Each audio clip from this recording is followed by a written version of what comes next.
ಜಗದ್ಗುರು ಶಂಕರ ಭಗವತ್ಪಾದರಿಗೆ ಅನೇಕ ದೀರ್ಘದಂಡ ಪ್ರಣಾಮಗಳನ್ನು ಸಮರ್ಪಿಸುತ್ತ ಮತ್ತು ಆಶ್ರಮ ಸ್ಥಾಪಕರಾಗಿರುವ ಶ್ರೀ ಶ್ರೀ ನಾಗಭೂಷಣಾನಂದ ಸ್ವಾಮಿಗಳ ಚರಣಾರವಿಂದಗಳಲ್ಲಿ ಕೊಡಮಟ್ಟು ಸರ್ವರ ಹೃದಯಕ್ಕೂ ಸಾಕ್ಷ್ಯರೂಪನಾಗಿರುವ ಭಗವಂತನಿಗೆ ನಮಸ್ಕರಿಸಿ ಈ ಗೀತಾ ಜಯಂತಿಯ ಕಾರ್ಯಕ್ರಮದಲ್ಲಿ ಪ್ರಸ್ತುತ ಪ್ರವೇಶೋಣ.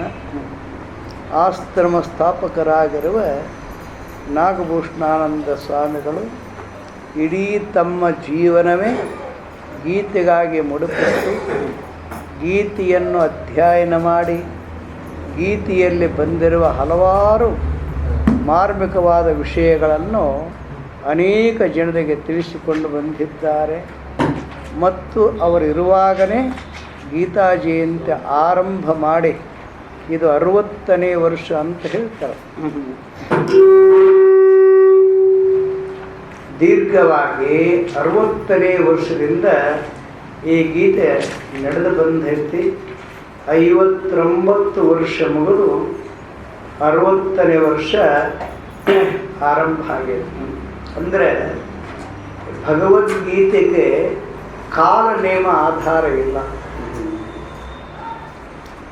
ದ್ವಾಪರ ಯುಗದ ಅಂತ್ಯದಲ್ಲಿ ಆಯಿತು ಅಂತ ವದಂತೆ ಅಷ್ಟೇ, ಕಾಲ ನೇಮಗಳ ಸಂಧಿ ಇಲ್ಲ ಅಲ್ಲೇ. ಯಾಕಿಲ್ಲೇ ಭಾಗ ಮಾಡ್ತಾರೆ. ಇಡೀ ಗೀತೆ ಸ್ಮೃತಿ ಇದೆ. ಉಪನಿಷತ್ತು ಶ್ರುತಿ, ವೇದಗಳು ಶ್ರುತಿನೇ. ವೇದ ಉಪನಿಷತ್ತು ಶ್ರುತಿ ಅಂತಾರೆ, ಬ್ರಹ್ಮಸೂತ್ರ ಭಗವದ್ಗೀತೆ ಸ್ಮೃತಿ ಅಂತ. ಅದೇನು ವ್ಯತ್ಯಾಸ ಐತಲ್ಲೇ? ಶ್ರುತಿಗೂ ಸ್ಮೃತಿಗೂ ವ್ಯತ್ಯಾಸ ಏನೈತಿ? ಭಗವದ್ಗೀತೆಯನ್ನು ವ್ಯಾಸ ಮಹರ್ಷಿ ಬರಿದ ಅಂತ ಅರ್ಥ. ವ್ಯಾಸ ಮಹರ್ಷಿ ಬರೆಯುವಾಗನೂ ಕೂಡ ತಾನೇ ಸ್ವಂತ ಬರೆಯಲಿಲ್ಲ ಅಂತ ಆಖ್ಯಾಯಿಕ. ಮತ್ತೇನು ಮಾಡಿದ? ಮಹಾನ್ ತಪಸ್ವಿ ವ್ಯಾಸ ತನ್ನ ತಪೋಬಲದಿಂದ ದೇವತೆಗಳ ಕೂಡ ಮಾತನಾಡಬಲ್ಲ, ದೇವತೆಯನ್ನು ಕರೆಸಬಲ್ಲ, ದೇವತೆಗಳ ಸಂಪರ್ಕ ಮಾಡಬಲ್ಲ ಆ ಶಕ್ತಿ ಆ ವ್ಯಾಸನಿಗೆ ಇತ್ತು. ಅದಕ್ಕೆ ವ್ಯಾಸೋ ಸರ್ವಜ್ಞ ಉಚ್ಚಿಷ್ಟ ಭೋಜನಂ ಅಂತ ಹೇಳುದು. ಅಂಥ ವ್ಯಾಸನು ಭಗವದ್ಗೀತೆಯನ್ನು ಈ ರೂಪಕ ಮಾಡಬೇಕಾದ್ರೆ ಮೊದಲ ವಿಘ್ನೇಶ್ವರನ್ನು ಬರಮಾಡಿಕೊಂಡಂತ. ಆ ವಿಘ್ನೇಶ್ವರನ ಬರಮಾಡಿಕೊಂಡಾಗ ಒಬ್ಬ ದೇವತೆ ವಿಘ್ನೇಶ್ವರ ಅವನು ಬಂದು ನಿನ್ನ ಕಾರ್ಯ ಏನು ಹೇಳು, ನಿನ್ನ ಕಾರ್ಯವನ್ನು ನಿರ್ವಿಘ್ನವಾಗಿ ನಾನು ಮಾಡಿಕೊಡುತ್ತೇನೆ ಹೇಳು. ಏನಿಲ್ಲ, ನಾನು ಸ್ಮೃತಿ ರೂಪವಾಗಿರೋ ಭಗವದ್ಗೀತೆಯನ್ನು ಲಿಖಿಸಿ ಲೋಕಕ್ಕೆ ಉಪಕಾರ ಮಾಡಬೇಕು, ಅದರಲ್ಲಿನ ಪಾತ್ರ ಭಾವ ಮುಖ್ಯ ಐತೆ ಅಂತ ಯಾಕೆ ಒಲ್ಲಕ್ಕೆ. ನೋಡು, ದೇವತೆಗಳನ್ನು ಕರೆದು ದೇವತೆಗಳ ತನ್ನ ಕಾರ್ಯವನ್ನು ಒಪ್ಪಿಸಿ ದೇವತೆಗಳಿಂದ ಕಾರ್ಯ ಮಾಡಿಸ್ಬೇಕಂದ್ರೆ ಎಂಥ ತಪಸ್ವಿ ವ್ಯಾಸ, ಎಂಥ ಮಹಾನುಭಾವ. ಆಗಲಿ ಅಂತ ಸಿದ್ಧನಾದ ವಿಘ್ನೇಶ್ವರ, ಏನಪ್ಪ ನಿನ್ನ ಕಾರ್ಯ? ಲೋಕೋದ್ಧಾರಕ್ಕಾಗಿ ನಾನು ಗೀತೆಯನ್ನು ಬರೆಯುತ್ತೇನೆ. ಇದು ಕೃಷ್ಣಾರ್ಜುನರ ಸಂವಾದ, ಅದನ್ನು ನಾನು ಹೇಳ್ತೀನಿ, ನೀನು ಬರೆಯಬೇಕು ಅಂತ ಹೇಳ್ತಾರೆ. ಯಾರು? ವ್ಯಾಸ. ಆವಾಗ ವಿಘ್ನೇಶ್ವರ ಹೇಳ್ತಾನ, ನಾನು ಬರೀತೀನಿ, ನೀನು ತಡ ಇಲ್ಲದೆ ಹೇಳಬೇಕು. ನನ್ನ ಲೇಖನ ಕುಂಠಿತ ಆಗಬಾರ್ದು. ತಡ ಇಲ್ಲದೆ ಹೇಳಿದರೆ ನಾನು ಬರೀತೀನಿ ಅಂತ. ಆವಾಗ ವ್ಯಾಸರು ಹೇಳ್ತಾರೆ, ಕರೆಕ್ಟ್ ನಾ ಹೇಳ್ತೀನಿ, ಒಂದು ಶ್ಲೋಕ ಹೇಳ್ತೀನಿ, ಅದನ್ನು ಸರಿಯಾಗಿ ಅರ್ಥ ಮಾಡಿಕೊಂಡು ನೀ ಬರಿಬೇಕು.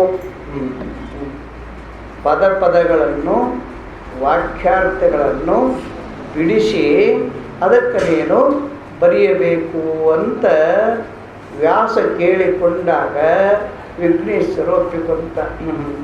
ಆವಾಗ ವಿಘ್ನೇಶ್ವರ ಯಾವುದೇ ಶ್ಲೋಕ ಹೇಳಿದರೂ ಅದನ್ನು ಪಾದದಿಂದ ವಿಭಜಿಸಿ ಅದನ್ನು ಬರೀತಾನೆ ಅಂತ ಅರ್ಥ.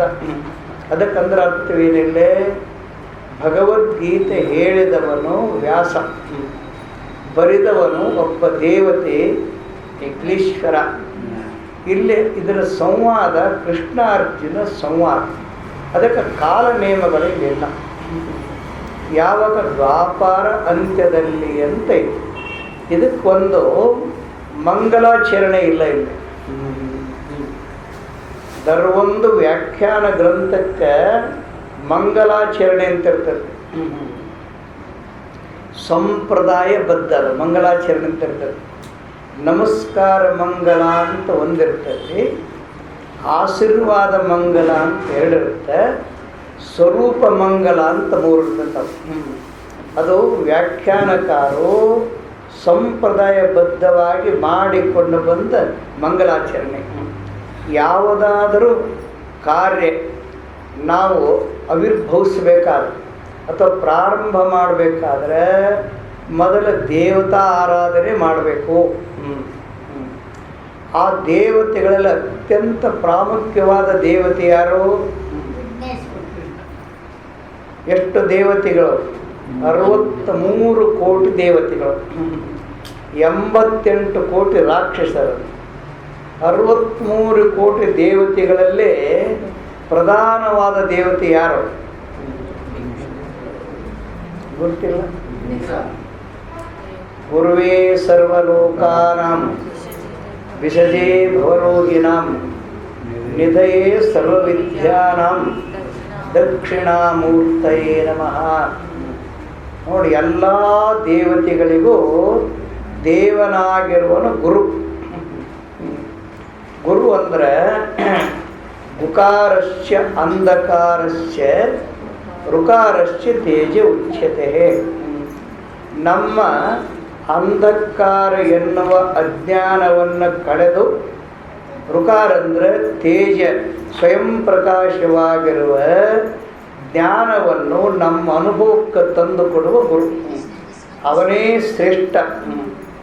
ಅದಕ್ಕೆ ಮೊದಲ ಈ ಗ್ರಂಥಕರ್ತರು ಅಲ್ಲ, ಗ್ರಂಥವನ್ನು ಹೇಳಿದ ಗುರುಗಳನ್ನು ನಿಮಿತ್ತ ಇಟ್ಟುಕೊಂಡು ಅವರನ್ನು ಆರಾಧಿಸಿ ಅರ್ಚಿಸಿ ಪೂಜೆಯನ್ನು ಮಾಡಿ ಅವರಿಗೆ ಕೃತಜ್ಞತೆಗಳನ್ನು ಅರ್ಪಿಸಿ ಮಾಡೋದು ಮುಖ್ಯ. ಇದಕ್ಕೇನಂತರ ನಮಸ್ಕಾರ ಮಂಗಲ. ನಮ್ಮ ಕಾರ್ಯಗಳು ಯಾವ ವಿಘ್ನವಾಗದಂತೆ ನಿರ್ವಿಘ್ನವಾಗಿ ನಮ್ಮ ಕಾರ್ಯಕ್ಕೆ ನಡೆಯುವಂತೆ ಅವನ ಅನುಗ್ರಹ ಬೇಕು. ಯಾಕೆ ನಾವು ಹೇಳ್ತೀವಿ ಕಾರ್ಯ 2 ವಿಧ ಇರ್ತದೆ. ಈಗ ನಾವು ಮಾಡೋ ಕಾರ್ಯ ಯಾವುದು?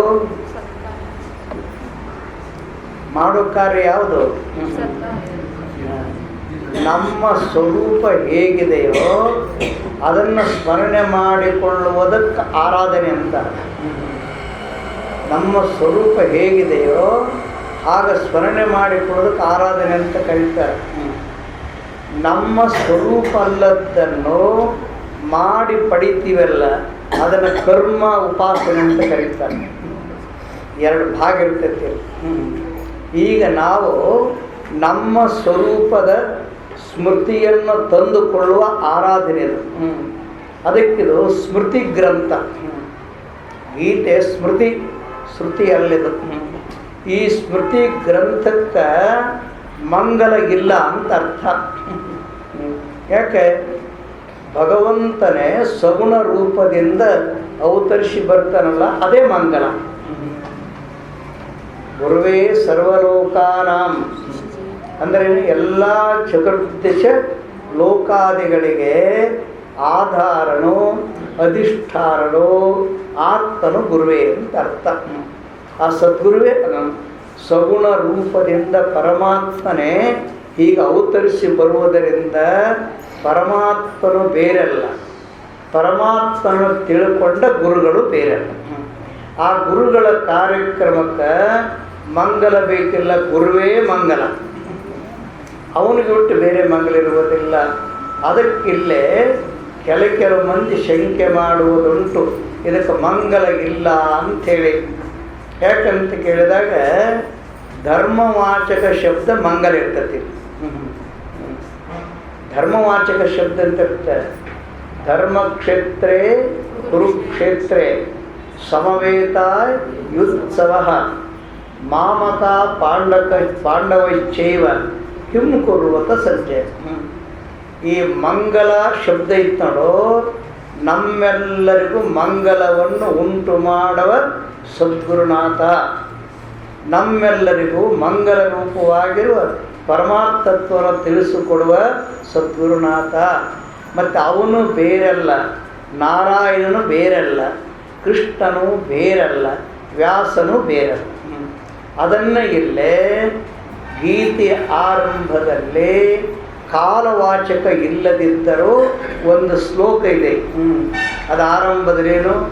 ನಾರಾಯಣ ಪರೋವ್ಯಕ್ತ ಅಂಡಮವ್ಯಕ್ತ ಸಂಭವಂ ಅಂಡಸ್ತ್ಯಾಸ್ತಿಮೇ ಲೋಕಾಹ ಸಪ್ತದೀಪಾಚ ವೇದಿರಿ. ಇದು ಒಂದು ಶ್ಲೋಕ ನೀವು ಅರ್ಥ ಮಾಡಿಕೊಂಡ್ರೆ ಇಡೀ ಭಗವದ್ಗೀತೆ ಇದರಾಗ ಮುಗಿದು ಹೋಗ್ಬಿಡ್ತದೆ.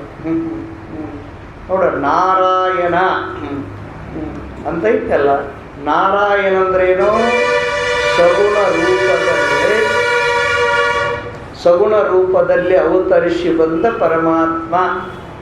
ನಾವೆಲ್ಲರೂ ಅವತಾರಿಕರೇ, ಆದರೆ ನಮ್ಮ ಕರ್ಮಾನುಸಾರವಾಗಿ ಅವತಾರ ಮಾಡ್ಕೊಂಡು ಬರ್ತೀವಿ. ನಾವು ಭೋಗಿಸ್ತೀವಿ, ಕರ್ಮ ಮಾಡ್ತೀವಿ, ಮತ್ತು ಕರ್ಮಕ್ಕೊಂದು ಫಲ ಹುಟ್ಟಾಕಿರ್ತೀವಿ. ನಮ್ಮ ಅವತಾರ ಬೇರೆ, ಆ ಭಗವಂತನ ಅವತಾರ ಅಲ್ಲ. ಜಗದೋದ್ಧಾರಕ್ಕಾಗಿ, ಜಗತ್ತು ಪರಿವರ್ತನಕ್ಕೋಸ್ಕರವಾಗಿ ಮಾನವರ ಹೃದಯದಲ್ಲಿ ತುಂಬಿರುವ ಜ್ಞಾನವನ್ನು ಎತ್ತಿ ತೋರಿಸ್ಲಿಕ್ಕೆ ಅವನ ಅವತಾರ ಇರ್ತದೆ. ಅದಕ್ಕೆ ಅವತಾರ ಅಂದ್ರೆ ಆವತರ ತಿಥಿ, ಅವತಾರ ಇಳಿದು ಬಂದವರು. ಅದನ್ನು ಆ ಶಬ್ದವಾಚಕದಿಂದ ಹೇಳಿರ್ತಾರೆ. ನಾರಾಯಣ ಪರೋವ್ಯಕ್ತ ಹಾಗಂದ್ರೇನು? ಆ ಶ್ರೀಹರಿ ವಿಷ್ಣು ಅವನೇ ಹೀಗೆ ಅವತಾರ ಮಾಡ್ತಾರೆ. ಯಾಕೆ ಮಾಡ್ತಾರೆ ಅಂದಾಗ ಅದಕ್ಕೊಂದು ವ್ಯಾಸರು ಉಪವ್ಯಾಖ್ಯಾನ ಮಾಡಿರ್ತಾರೆ.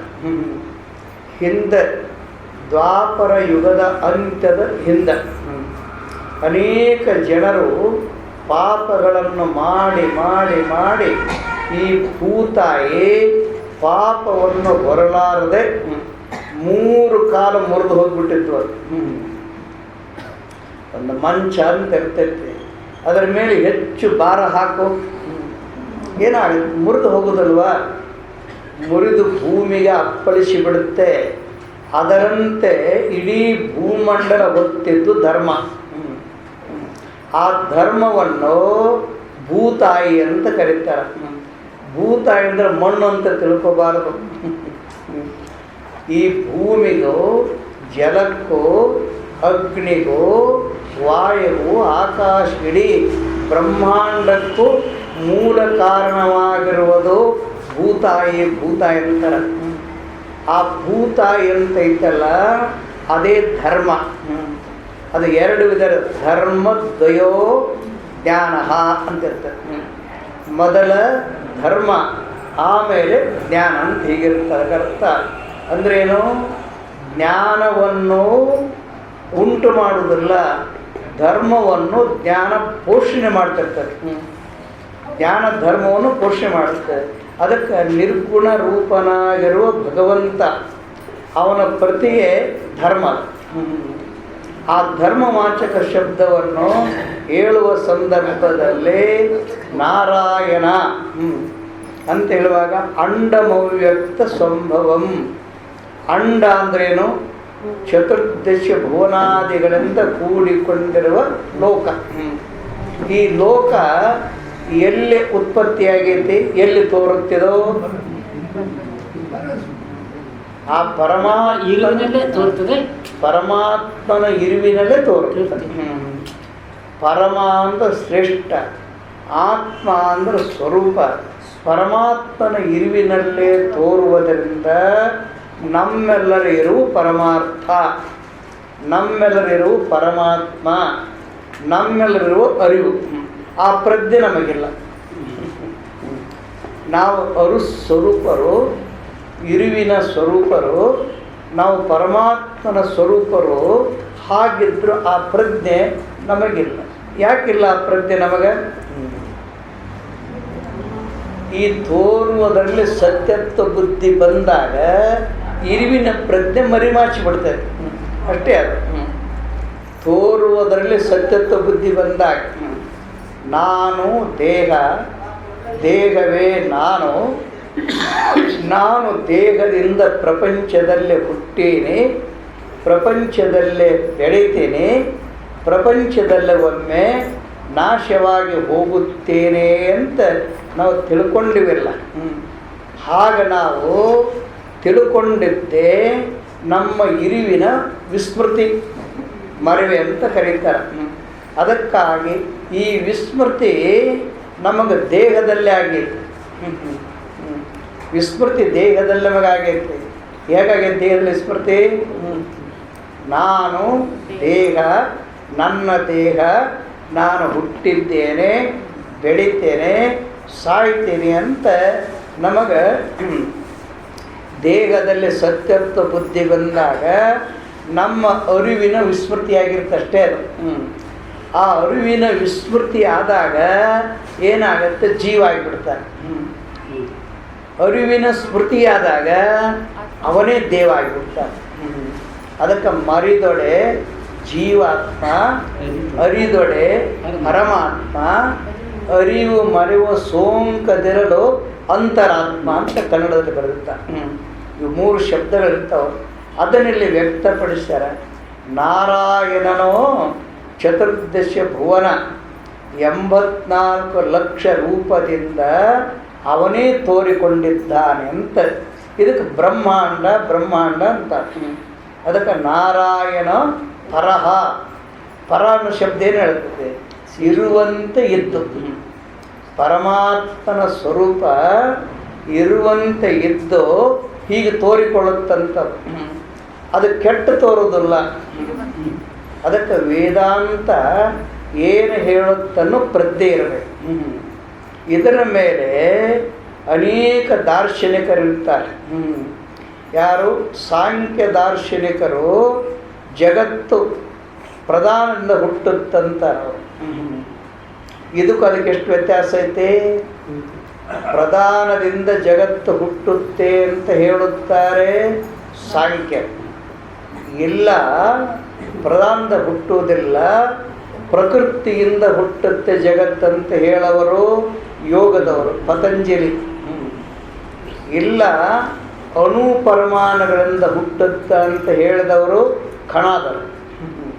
3 ಜನ ಬರ್ತಾರೆ: ಸಾಂಖ್ಯರು, ಯೋಗದವರು, ಕಣಾದವರು. ಅವರು ದಾರ್ಶನಿಕರೇ. ದರ್ಶನ ಅಂದ್ರೇನು?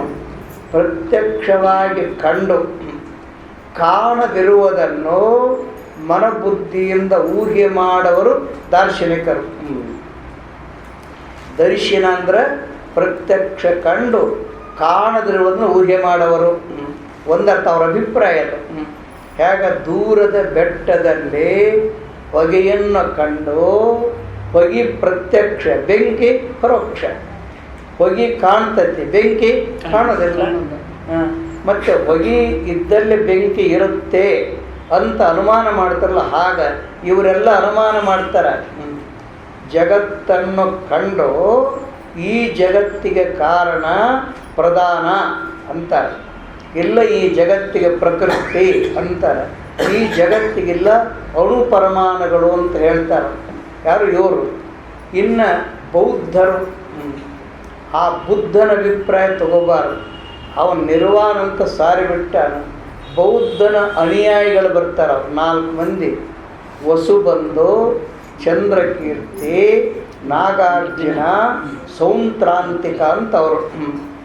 ಆ ಬುದ್ಧನು ದೇಹ ಬಿಟ್ಟು 450 ವರ್ಷಕ್ಕೆ ಬರ್ತಾರೆ.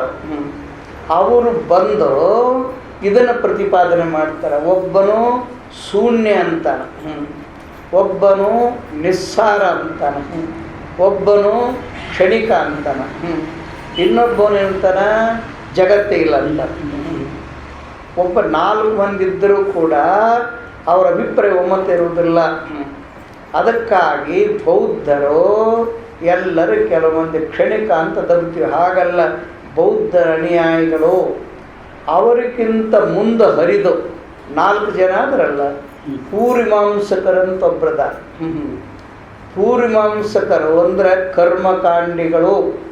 ಅದಕ್ಕೆ ಆಚಾರ್ಯ ಜೈಮಿನಿ ಆಚಾರ್ಯ ಕರ್ಮಕಾಂಡ. ಅವರು ಹೇಳ್ತಾರೆ, ಪ್ರತ್ಯಕ್ಷ ಜಗತ್ತನ್ನು ಕಂಡು ಇಲ್ಲಿ ನಡೆಯುವ ಕರ್ಮ, ಆ ಕರ್ಮದ ಫಲದಿಂದ ಜಗತ್ತು ಉತ್ಪತ್ತಿ ಆಗುತ್ತಂತಾರ. ಮತ್ತೆ ಕರ್ಮ ಎಲ್ಲಿ ನಡೀತೈತಿ? ಜಗತ್ತಿನಲ್ಲಿ. ಫಲ ಎಲ್ಲಿ ಬರ್ತೈತಿ? ಇಲ್ಲೇ ಬರ್ತೈತಿ. ಫಲನೂ ಇಲ್ಲೇ ಬರುತ್ತೆ. ಅದಕ್ಕೆ ಮಾಡುವಾಗ ಕರ್ತೃವಾಗಿರ್ತೇವೆ, ಉಣ್ಣುವಾಗ ಭೋಕ್ತೃವಾಗಿರ್ತೀವಿ. ನಾವು ಕರ್ತೃ ಭಕ್ತರು ಈ ಜಗತ್ತಿನಲ್ಲೇ ಆಗ್ಯೋ, ಜಗತ್ ಬಿಟ್ಟಾಗ್ಯೋ? ಆಗಿವಲ್ಲ. ಇವರ ಅಭಿಪ್ರಾಯ ಇಲ್ಲಿ ವೇದಾಂತ ಹೇಳ್ತೈತೆ. ವ್ಯಾಸರ ಈ ಶ್ಲೋಕ ಭಗವದ್ಗೀತೆಯಲ್ಲಿ ಬರುವುದಲ್ಲಿದು ಬ್ರಹ್ಮಾಂಡ ಪುರಾಣದಲ್ಲಿ ಬರ್ತದೆ. ಆ ಬ್ರಹ್ಮಾಂಡ ಪುರಾಣದಲ್ಲಿ ಬರುವ ಶ್ಲೋಕಗಳನ್ನು ಅನುವಾದ ಮಾಡಿಕೊಂಡರು.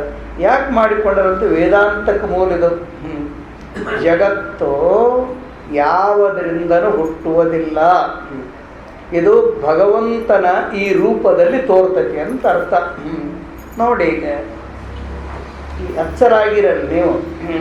ಎಚ್ಚರಾಗುವ ಮುಂದೆ ನೀವು ಎಚ್ಚರಾಗಕ್ಕಿಂತ ಮೊದಲು ಪ್ರಪಂಚ ಇತ್ತೋ? ಇಲ್ಲ ಅಂತ ಹೇಗೆ ಹೇಳ್ತೀರಿ? ಪ್ರಪಂಚ ಇಲ್ಲ ಅಂತ ಹೇಗೆ ಹೇಳ್ತೀರಿ? ಏನು ಆಧಾರ ಇಟ್ಕೊಂಡು ಹೇಳ್ತೀರಿ? ನಮ್ಮ ಇರವು, ನಾವಿದ್ದೀವಿ.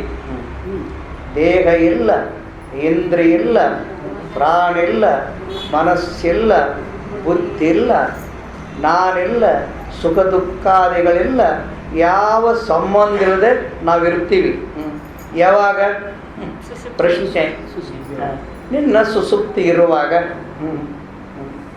ನಿದ್ದೆ ಮಾಡ್ತೀಯಲ್ಲ, ಅವಾಗ ನೀ ಅದೇ ಇಲ್ಲ. ಹಾಗದೆ ದೇಹ ಇಲ್ಲ, ಇಂದ್ರಿಯಗಳಿಲ್ಲ, ಪ್ರಪಂಚ ಇಲ್ಲ. ದೇಹ, ಇಂದ್ರಿಯ, ಪ್ರಪಂಚ, ಮನಸ್ಸು, ಬುದ್ಧಿ, ನಾನು, ನೀನು ಯಾವೂ ಇಲ್ಲ. ಯಾವೂ ಇಲ್ಲನೋ ನಿಲ್ಲನು ಅದನಲ್ಲ. ಮತ್ತು ಈ ಜಗತ್ತಿನ ಸಂಬಂಧ ಇಲ್ಲದ ನಮ್ಮ ಇರು ಐತಿ. ಆದರೆ ಇವೆಲ್ಲ ನಮ್ಮ ಇರುವಿನಲ್ಲಿ ತೋರ್ತಾ, ಹುಟ್ಟುವುದಿಲ್ಲವು. ಬರೀ ತೋರಿಕೆ. ಅದನ್ನು ಅಂಡಮವ್ಯಕ್ತ ಸಂಭವಂ ಅಂತ ತಗೊಂಡಿದ್ದಿಲ್ಲ. ಇದೆಲ್ಲ ಬರೀ ತೋರಿಕೆ, ಹುಟ್ಟುತ್ತಂತ ಹೇಳೋರು ಭಾಳ ಜನ. ಮತ್ತು ಇಂಥ ತೋರಿಕೆಯಲ್ಲೇ ಸತ್ಯತ್ವ ಬುದ್ಧಿ ಮಾಡಿಕೊಂಡು ತತ್ವ ಹೇಳೋರು 100 ಜನ ಬಿದ್ದಾರೆ. ಈ ತೋರಿಕೆ ಹೋದರೆ ದೇಹ ಅದು ಹುಟ್ಟುತ್ತ ತೋರುತ್ತ ತೋರಿಕೆ ಅಷ್ಟೇ. ಹುಟ್ಟುತ್ತೆ ಅಂತ ಅನ್ನೋದು ಅಜ್ಞಾನ. ಹುಟ್ಟುತ್ತೆ ಅನ್ನೋದು ಅವಿವೇಕತನ, ಭ್ರಾಂತಿ, ಅಜ್ಞಾನ. ಹುಟ್ಟುವುದಿಲ್ಲ. ಹುಟ್ಟಬೇಕಾದ್ರೆ ಹುಟ್ಟುವುದಕ್ಕಿಂತ ಮೊದಲು 2 ವಸ್ತು ಬೇರೆ ಇರಬೇಕು. ಅವು 2 ಸಂಯೋಗ ಆಗಬೇಕು. ಒಂದು 3ನೇದು ಹುಟ್ಟಬೇಕು. ನಿನಗೆ ನಿದ್ರೆಯಿಂದ ಎಚ್ಚರ ಆಗುವಾಗ ಎಷ್ಟೊತ್ತು ತೋರುತ್ತಿದ್ದವು? ಕ್ಷಣ, ತಕ್ಷಣವೇ. ಹೇಳಕ್ಕೆ ಬರೋದಿಲ್ಲ, ಹೇಳಕ್ಕೆ ಆಗಲ್ಲ. ಕ್ಷಣ ಅಂತನೂ ಬರೋದಿಲ್ಲ, ಅರಕ್ಷಣ ಅಂತ ಹೇಳಕ್ಕೆ ಬರೋದಿಲ್ಲ. ಯಾಕೆ? ಕ್ಷಣ ಅಕ್ಷರಗಳು ತೋರಿಕೆಗೆ ಸೇರಿಕೊಂಡಿರ್ತವೆ. ಯಾಕಿಲ್ಲ ಅಂದರೆ ಈ ತೋರಿಕೆ ಎಲ್ಲ ಅದಕ್ಕೆ ಸೇರಿಕೊಂಡಿರ್ತದೆ. ಕಾಲ, ದೇಶ, ಕಾರ್ಯ, ಕಾರಣ, ಆಧ್ಯಾತ್ಮಿಕ, ದೈವಿಕ, ತೋರಿಕೆ ಸೇರಿಕೊಂಡಿರ್ತದೆಲ್ಲ. ಅದಕ್ಕಿದು ಬರೀ ತೋರಿಕೆ ಅಂತ ಅರ್ಥ. ಈ ತೋರಿಕೆಯಲ್ಲಿ ಸತ್ಯತ್ವ ಬುದ್ಧಿ ಇಟ್ಟುಕೊಂಡು ನೀನು ಏನು ಒತ್ತಾಡಿದ್ರೆ ಇದ್ರಾಗಿರ್ಬೇಕು ನೀವು. ಇದ್ರಾಗ ಹಲವಾರು ಜನ ಏನನ್ನ ಹೇಳ್ತಾರೆ, ಅದು ಸಂಬಂಧ ಇಲ್ಲ. ನಮ್ಮ ಆತ್ಮಜ್ಞಾನಕ್ಕೂ ಈ ತೋರಿಕೆಯಾಗಿರುವ ದೇಹವನ್ನಿಟ್ಟುಕೊಳ್ಳೋದಕ್ಕೂ ಸಂಬಂಧ ಇರ್ತದೆ. ಕೆಲವು ಮಂದಿ ಇದನ್ನೇ ಪ್ರಧಾನವಾಗಿಟ್ಟುಕೊಂಡು ದೇಹದ ರಹಸ್ಯ, ಅದು ಸಾಂಖ್ಯ ತತ್ವ. ಸಂಖ್ಯೆ ಅಂದ್ರೇನು? ಲೆಕ್ಕ. ಸಂಖ್ಯೆ ಅಂದ್ರೆ ಲೆಕ್ಕ. ಯಾವ ಲೆಕ್ಕ? ಪಂಚಮಭೂತಗಳು ಇವು ಸತ್ಯವಗದಂತ ತಿಳ್ಕೊಂಡ ಲೆಕ್ಕ ಹೇಳ್ತಾನ. 5 ಭೂತ ಆಕಾಶ, ವಾಯು, ಅಗ್ನಿ, ಜಲ, ಪೃಥ್ವಿ. ಮತ್ತು ಇವು ಸತ್ಯವಾಗದವಿಲ್ಲ. ಸತ್ಯ ಬಾಧಿಸಿಕೊಳ್ಳುತ್ತಾ, ಬಿಟ್ಟು ಹೋಗುತ್ತಾ? ಬಿಟ್ಟು ಹೋದ್ರೆ ಸತ್ಯ ಅಂತಾರ. ನಮ್ಮ ಎಚ್ಚರ ಕನಸಿರುವಾಗ ತೋರ್ತಾವ ಭೂತಗಳು, ಪಂಚಮಹಾಭೂತಗಳು. ಯಾವಾಗ ನಿದ್ರೆ ಬಂತಂದ್ರೆ ಎಲ್ಲಿ ಹೋಗ್ಬಿಡ್ತಾವಲ್ಲ. ಇವು ಬರೀ ತೋರಿಕೆಯಾಗಿರುವ ಭೂತಗಳು ಸತ್ಯ ಅಂತ ತಿಳ್ಕೊಂಡಾರ. ಅವರು ಸತ್ಯ ಅಂತ ತಿಳ್ಕೊಂಡು 5 ಭೂತವನ್ನು ಲೆಕ್ಕ ಮಾಡಿ 25 ತತ್ವದ ಕೂಡಿಕೊಂಡ ದೇಹ ಅಂತ ಹೇಳ್ತಾರೆ. ದೇಹ ಇಟ್ಕೊಂಡೇ ಲೆಕ್ಕ ಮಾಡ್ತಾರೆ ಅವರು. 25 ತತ್ವ ಕೂಡಿಕೊಂಡ ದೇಹ ಇಟ್ಕೊಂಡೆ ಲೆಕ್ಕ ಮಾಡ್ತಾನೆ. ಎಂಥ ಬುದ್ಧಿವಂತವ. ಅದಕ್ಕೆ ಹೇಳ್ತಾರೆ ಅವರು, ಸಾಂಖ್ಯಾನಂ ಬಾಲ ಬುದ್ಧಿ ಉಳ್ಳವರು. ಅವ್ರಿಗೇನು ತಿಳಿಬೇಕು? ಎಲ್ಲಿದ್ರಾಗ 5ರಲ್ಲಿ 25 ತತ್ವ ಮಾಡ್ತಾನೆ. ಆಕಾಶ ಭಾಗ ಆತಂತ. ಯಾವುದು? ಜ್ಞಾತೃ, ಮನಸ್ಸು, ಬುದ್ಧಿ, ಚಿತ್ತ, ಅಹಂಕಾರ. ಇವು ಆಕಾಶ ತತ್ವ ಅಂತ ಹೇಳ್ತೈತದು ಆ ಶಾಸ್ತ್ರ. ಹೌದು, ಆಕಾಶ ತತ್ವ ಅಂತ ಹೇಳುವಾಗ ನಾವು ಹ್ಞೂ ಅಂತೀವಲ್ಲ. ಈಗ ಆಕಾಶ ತತ್ವ ಆಗಿತ್ತು, ಮೊದಲೇ ಐತಲ್ಲ. ಇಟ್ಕೊಂಡೆ ಹೇಳ್ತಾನೆ ಅದನ್ನು. ಅದು ಪ್ರಜ್ಞೆ ಅವ್ರಿಗೆ ಇರುವುದಿಲ್ಲ. ಅವ್ರಿಗೆ ಎಲ್ಲ ತಾರ್ಕಿಕರಿಗೆ ಅಷ್ಟೇ, ತರ್ಕ ಮಾಡೋರಿಗೆ ತಾರ್ಕಿಕನ ಅಷ್ಟೇ ಹಣೆ ಬಾರ. ಇನ್ನು ವಾಯು ಹೇಳ್ತಾನೆ, ಪ್ರಾಣ, ಅಪಾನ, ವ್ಯಾನ, ಉದಾನ, ಸಮಾನ ಅದಾವಲ್ಲ. ಮತ್ತು ಇದರಿಂದ ಹೀಗಾಗೈತೆ ಅಂತ ಈಗ ಅದಾವು. ಅಗ್ನಿ ಅಂಶ ಹೇಳ್ತಾನೆ. ಯಾವುದು? ಆಕಾಶ ಆಯ್ತು, ವಾಯು ಆಯ್ತು, ಅಗ್ನಿ ಯಾವುದು? ಕಣ್ಣು, ಕಿವಿ, ಚರ್ಮ, ನಾಲಿಗೆ, ಮೂಗು ಅದಾವಲ್ಲ. ಮತ್ತಿವು ಇದ್ದು ಇಟ್ಕೊಂಡು ಹೇಳ್ತಾನವ. ಆಗ್ಯಾವು ಅಂದ್ರೆ ಅವು ಇರಬಾರದು, ಈಗಾಗ್ಯಾವ ಅಂತ ಹೇಳಬೇಕು. ಮತ್ತು ಇದ್ದು ಇಟ್ಕೊಂಡು ಹೇಳ್ತಾನೆ. ಇದು ಹೇಳ್ತಾನೆ. ಮುಂದೆ ಅಗ್ನಿ ಆದಮೇಲೆ ಜಲ ತತ್ವ ಯಾವುದು? ರಕ್ತ, ಮಾಂಸ, ಹೀವು, ಲಾಳ, ಪಿತ್ತಾದಿಗಳು ಹೋದವರ ದೇಹದಲ್ಲಿ. ಕೊನೆಗೆ ಪೃಥ್ವಿವಂಶ ಹೇಳ್ತಾನೆ. ಯಾವುದು? ವಾಕ್ಕು, ಪಾಣಿ, ಪಾದ, ಗುದ, ಗುಹ್ಯ, ಮಲ ಹೋಗುತ್ತಾನ. ಇವದವಲ್ಲ. 5ರಲ್ಲಿ 25 ತತ್ವದ ಶರೀರ ಕೂಡಿಕೊಂಡೈತಂತ. ಇದ್ದದ್ದ ಲೋಕ ಕೂಡಿಸ್ಬಿಡ್ತಾನೆ. ಕೂಡಿಸಿ ಹೇಳ್ತಾನೆ. ಇದರಾಗ ಚಕ್ರ ಹೇಳ್ತಾನೆ. ಆಧಾರ ಚಕ್ರ, ಸ್ವಾಧಿಷ್ಠಾನ ಚಕ್ರ, ಮಣಿಪೂರಕ ಚಕ್ರ, ವಿಶುದ್ಧಿ, ಆಜ್ಞೆ, ಆಮೇಲೆ ಬ್ರಹ್ಮರಂಧ್ರ, ಶಿಖ, ಪಶ್ಚಾತ್. ಇವು 90 ಚಕ್ರಗಳು. ಒಂದೊಂದರಲ್ಲಿ 4 ದಳ, 6 ದಳ, 8 ದಳ, 14 ಹೇಳ್ಕೊಂತ ಹೋಗ್ತಾರೆ. ಒಂದೊಂದ್ರಾಗ ಒಬ್ಬ ದೇವತೆ, ವಿಘ್ನೇಶ್ವರ, ಆಮೇಲೆ ಬ್ರಹ್ಮ, ವಿಷ್ಣು ಹೇಳ್ಕೊಂಡು ಅಲ್ಲೇ ಅದೇನು ನಡೆದೈತೆ ಕ್ರಿಯೆ. ಯಾವುದು? ಎಲ್ಲದಕ್ಕೂ ಪ್ರಾಣ ಕ್ರಿಯೆ ನಡೆದೈತೆ. ಆ ಕ್ರಿಯೆ ಅದೊಂದು ಜಪ ಅಂತ. ಯಾವುದು? ಆ ಪ್ರಾಣ ಜಪ ಅಂತ. ನೀನು ಜಪ ಮಾಡ್ತೀಯ. ಜಪ ಮಾಡಬೇಕಾದ್ರೆ ಏನಿರಬೇಕು? ಅದಕ್ಕೊಂದು ಅರ್ಥ ಐತಿ. ತದರ್ಥ ಭಾವನಂ ತಸ್ಸೇವ ಜಪ ಅಂತ ಉತ್ಪತ್ತಿ ಕೊಟ್ಟಿರ್ತಾರೆ ಶಂಕರ ಭಗವತರು.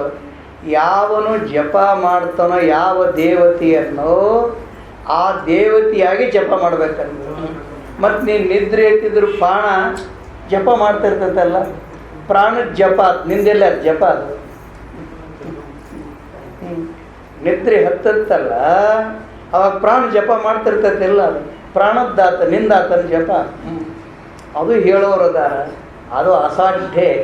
ಅದ್ರಾಗ ಇನ್ನೂ ಬೇರೆ ಬೇರೆಯವ್ರ ಕೆಲವು ಮಂದಿ ಜ್ಯೋತಿ ತೋರಿಸ್ತಾರೆ, ಕೆಲವು ಮಂದಿ ಕುಂಡಲಿ ಯೋಗ ಅಂತಾರೆ, ಇನ್ನೊಬ್ಬರು ನಾದಾನುಸಂಧಾನ ಅಂತಾರೆ. ಏನು ಹೇಳಿದ್ರೆ ಈ ತಿಪ್ಪಾಳ ಸುದ್ದಿ. ಯಾವುದು? ಈ ತಿಪ್ಪಾಳ ಸುದ್ದಿ. ತತ್ವನೇ ಗುರುತಿಲ್ಲ. ಅದು ಗುರುತಾಗಬೇಕಾದ್ರೆ ಮತ್ತೆ ಇಂಥ ಭಗವದ್ಗೀತೆ, ಉಪನಿಷತ್ತು, ಬ್ರಹ್ಮಸೂತ್ರ ಬಲ್ಲವರ ಬಾಯಿಂದಲೇ ಅಧ್ಯಯನ ಮಾಡಬೇಕು.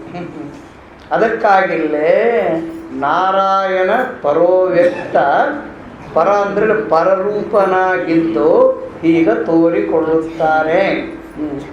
ಅಂಡಮವ್ಯಕ್ತ ಸಂಭವ ಎಲ್ಲ ಅವನೇ ಆಗ್ಯಾನ. ಮತ್ತು ನಿನ್ನ ಕನಸಿನಾಗ ಪಂಚಮಭೂತ ಆದವ್ರು ಯಾರು?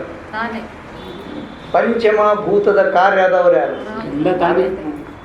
ಅಲ್ಲೇ ನದಿ, ಸಾಗರ, ಕೆರೆ, ಕುಂಟೆ, ಆಮೇಲೆ ನಿಂದೊಂದು ದೇಹ ನಿಮಿತ್ತ ಮಾಡಿಕೊಂಡು ಅದಕ್ಕೊಂದು ಹೆಣ್ಣಾಗಿ ಗಂಡಾಗಿ ನೀನೇ ಕುಡ್ಕೊಂಡು ಮಕ್ಕಳು ಹಡದಿ ನೀನೇ ದೊಡ್ಡ ಸಂಸಾರ ಆಗಿ ಎಲ್ಲೇ ಕನಿಷ್ಠ ಅಲ್ಲೇ. ಮತ್ತು ನೀ ಏನಾರ ಆಗಿದ್ರೆ ನೀ ಹೆಂಗೆ ಉಳಿತಿದ್ದೆ ಹಂಗೆ ಅದೆಯಲ್ಲ. ಅದೆಲ್ಲ ಬರೀ ತೋರಿಕೆಯೋ ಸತ್ಯವೋ? ಮತ್ತಿದು ಇದು ಬರೀ ತೋರಿಕೆ. ಅದು ಎರಡು ತೋರಿಕೆಯೇ. ಆ ತೋರಿಕೆ ಇಲ್ಲದ ಒಂದೈತಿ. ಅದನ್ನು ಉಪನಿಷತ್ಕಾರರು ಸಾರಿಬಿಟ್ರು. ನಚಿಕೇತನಂತ ಬುದ್ಧಿವಂತ ಮೇಧಾವಿ 9 ವರ್ಷದ ಬಾಲಕ ಯಮನಿಗೆ ಸವಾಲು ಹಾಕಿಬಿಟ್ಟವ. ಯಮನೇ, ನಾನು ಕೇಳುವ ತತ್ವ ಹೇಗಿರಬೇಕು? ಧರ್ಮಾತ್ ಅನ್ಯತ್ರ ಅಧರ್ಮಾತ್ ಅನ್ಯತ್ರ. ಮತ್ತಷ್ಟೇ ಅಲ್ಲ, ಕೃತ ಅಕೃತ ಭೂತಾಶ್ಚ ಭುವ್ಯಾಶ್ಚ ಯದ್ಯದ್ ಪಶ್ಚಾತ್ ತತ್ವದ. ಅದನ್ನ ಕೇಳ ನೋಡು. ನಾನು ಕೇಳೋ ತತ್ವ ಹೀಗಿರ್ಬೇಕು. ಧರ್ಮಾತ್ ಅನ್ಯತ್ರ ಅಧರ್ಮಾತ್ ಅನ್ಯತ್ರ. ಇದು ಒಂದು ಶಬ್ದ ಅರ್ಥ ಮಾಡಿಕೊಡ್ರಿ ನೀವು. ಧರ್ಮ ಅಂತ ಒಂದೈತಿ, ಅಧರ್ಮ ಅಂತ ಒಂದೈತಿ. ಧರ್ಮ ಅಧರ್ಮದ ಫಲ ಅತೀಂದ್ರಿಯ, ನಮಗೆ ಗುರುತಾಗೋದಿಲ್ಲ. ಧರ್ಮ ಅಧರ್ಮದ ಫಲ ಅತೀಂದ್ರಿಯ ಅಂದರೆ ಏನು? ನಿಮ್ಮ ಅಂತಃಕರಣ ಈಗೈತಲ್ಲ ದೇಹದಲ್ಲಿ ಅಂತಃಕರಣ, ಅದರಾಗ ಅನೇಕ ಜನ್ಮದಲ್ಲಿ ಮಾಡಿದ ಧರ್ಮದ ಫಲವು ಅದರಾಗ ಐತಿ, ಅಧರ್ಮದ ಫಲವು ಅಂತಃಕರಣದಲ್ಲಿ ಐತಿ.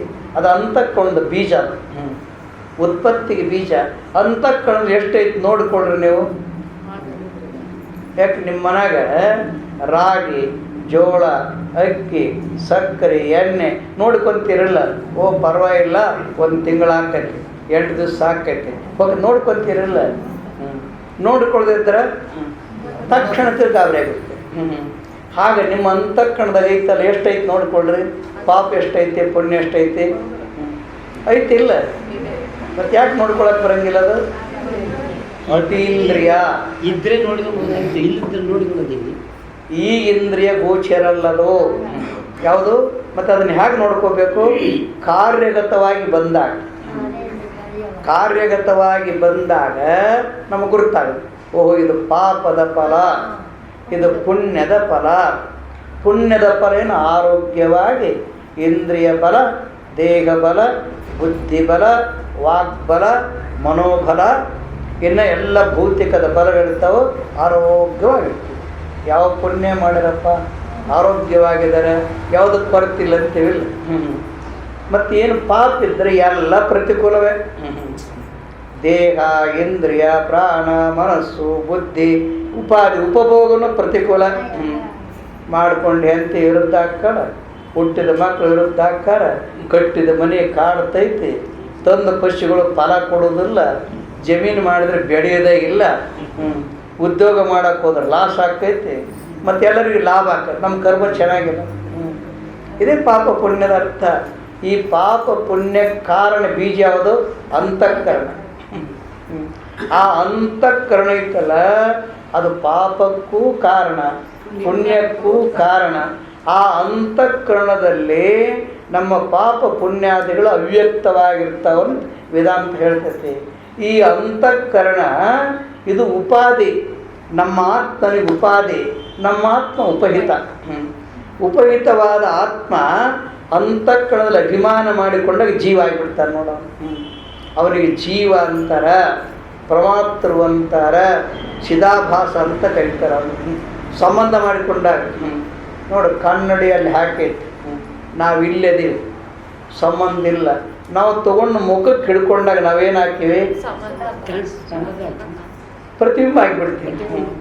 ಬಿಂಬ ರೂಪದವರೇ ಪ್ರತಿಬಿಂಬ ಆಗಿಬಿಡ್ತೀವಿ. ಆ ಪ್ರತಿಬಿಂಬ ಸತ್ಯವೋ ಬಿಂಬ ಸತ್ಯವೋ? ಪ್ರತಿಬಿಂಬ ಬರೀ ಆಭಾಸ ಮಾತ್ರ. ಅದರಂತೆ ನಾವು ಇರುವಂತೆ ಅರುವಾಗೆ ಇರ್ತೀವಿ, ಇರುವಾಗೆ ಇರ್ತೀವಿ. ಅಂತಃಕರಣ ಸಂಬಂಧಪಡಿಸಿಕೊಂಡಾಗ ಜೀವ ಆಗಿಬಿಡ್ತೀವಿ ನಾವು. ಪ್ರತಿಮ ಜೀವ ಆಗಿಬಿಡ್ತೀವಿ. ಅದಕ್ಕೆ ಇಲ್ಲಿ ಹೇಳೋಣ, ಮಮ ಇವಾಂಶೋ ಜೀವಲೋಕೆ ಜೀವಭೂತ ಸನಾತನಃ ಮನುಷ್ಯಷ್ಟಾನಿ ಇಂದ್ರಿಯಾಣಿ ಪ್ರಕೃತಿಸ್ಥಾನಿ ಕರ್ಷಿತಿಲ್ಲ ಪುನಃ. ಇವೆಲ್ಲ ಗೀತೆಯಲ್ಲೆಲ್ಲ ರಹಸ್ಯ ಹೇಳ್ತಾರ. ಅದಕ್ಕಾಗಿ ಇಲ್ಲಿ ನೋಡಿದಾಗ ಇಡೀ ಬ್ರಹ್ಮಾಂಡವೇ ನಮ್ಮ ಇರುವಿನಲ್ಲಿ ತೋರುತ್ತೆ. ಅದಕ್ಕೆ ಈ ಇರುವಿನಲ್ಲಿ ತೋರ್ತವಲ್ಲ, ಈ ರಹಸ್ಯ ಗುರ್ತು ಇಲ್ಲದಿರುವಾಗ ನಾವು ಪುಣ್ಯನೂ ಮಾಡ್ತೀವಿ, ಪಾಪನೂ ಮಾಡ್ತೀವಿ. ಅದನ್ನು ಕಾಲಕ್ಕನುಸರಿಸಿಕೊಂಡು ನಡೀತೈತೆ ಅಂತ ಅರ್ಥ.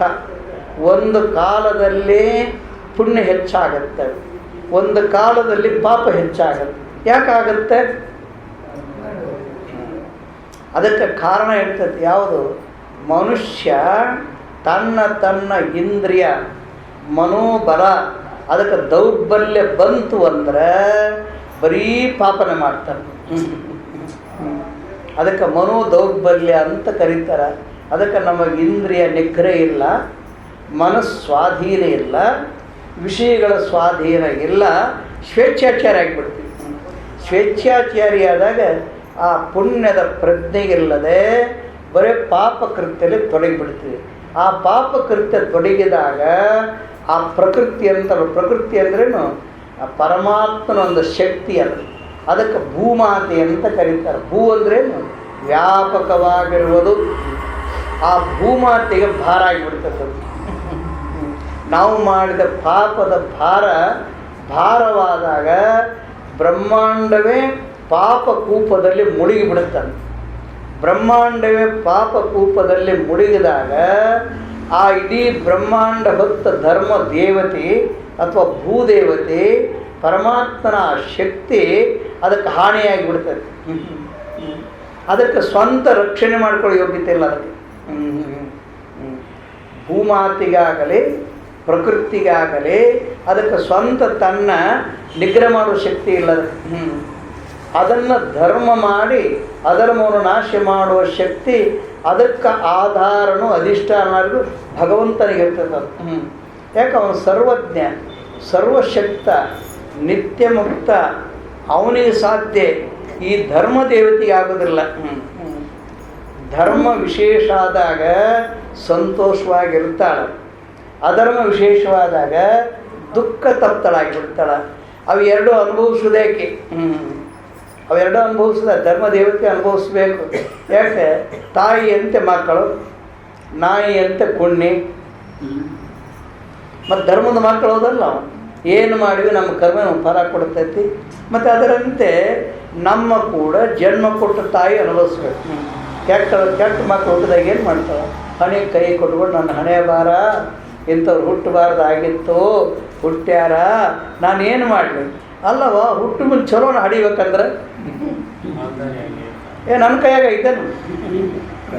ನಿನ್ನ ಕೈಯಾಗ ಇಲ್ಲ ಅಂದಂಗೆ ಆಯ್ತಲ್ಲ. ಕರ್ಮಾಧೀನಂ ಜಗತ್ ಸರ್ವಂ ಎಲ್ಲೋ ಹಾಗಾಗಿ ಬಿಡ್ತೈತಿ.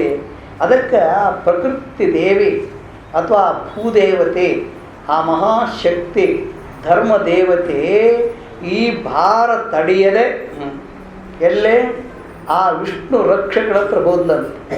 ನೋಡಪ್ಪ, ನನ್ನ ಗತಿ ಹೀಗಾಗೈತೆ, ಪಾಪದ ಭಾರ ಹೊತ್ತು 3 ಕಾಲ ಮುರಿದು ಹೋಗಿಬಿಟ್ಟವನನ್ನು, ಇನ್ನೊಂದು ಕಾಲ ಇದೆ, ಅದು ಮುರಿತಂದ್ರೆ ಅದಕ್ಕೆ ಪಥಕ್ಕೆ ಹೋಗಿಬಿಡ್ತೇನೆ. ಮತ್ತು ನೀನು ಧರ್ಮ ರಕ್ಷಕ, ರಕ್ಷಣೆ ಮಾಡ್ತೀಯೋ ಕೈ ಬಿಡ್ತೀಯೋ? ಇದು ಎಲ್ಲಿ ಬಂದೈತಿ ಈ ಶ್ಲೋಕ?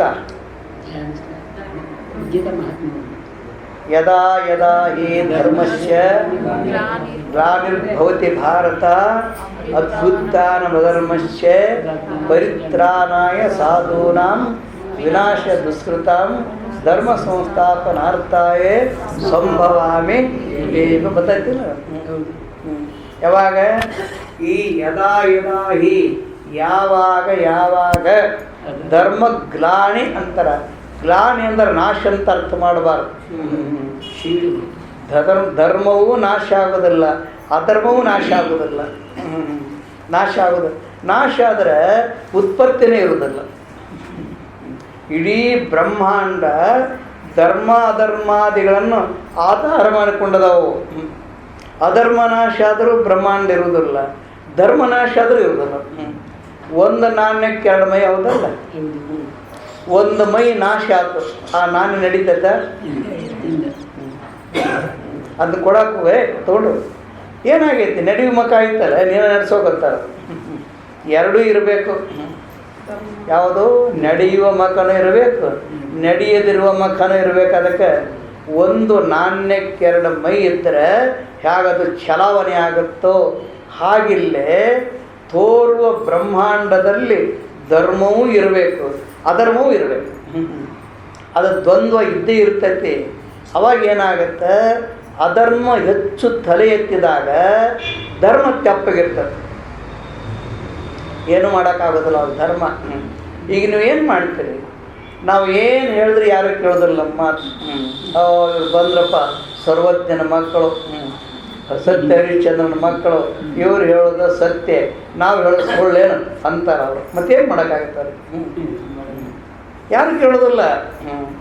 ಹೀಗೆ ಮಾಡಬಾರ್ದು, ಇದು ಧರ್ಮವಲ್ಲ, ಅಧರ್ಮ, ಇದು ಅನೀತಿ, ಅವಿಚಾರ, ನೀವೆಲ್ಲ ಹೀಗೆ ಮಾಡಬಾರ್ದು ಅಂತ ಕೇಳಿದ್ರೆ ಅವ್ರು ಕೇಳ್ತಾರ? ಯಾರು ಕೇಳೋದು. ಹೌದು. ಅದಕ್ಕಾಗಿ ಏನಾಗುತ್ತೆ, ಅಧರ್ಮ ತಲೆ ಎತ್ಬಿಡುತ್ತೆ. ಅವಾಗ ಧರ್ಮ ತೆಪ್ಪಗಿರುತ್ತೆ. ಏನು ಮಾಡಬೇಕು? ಆಯ್ತಪ್ಪ ನಿಮ್ಮ ಮನೆ ಬರ್.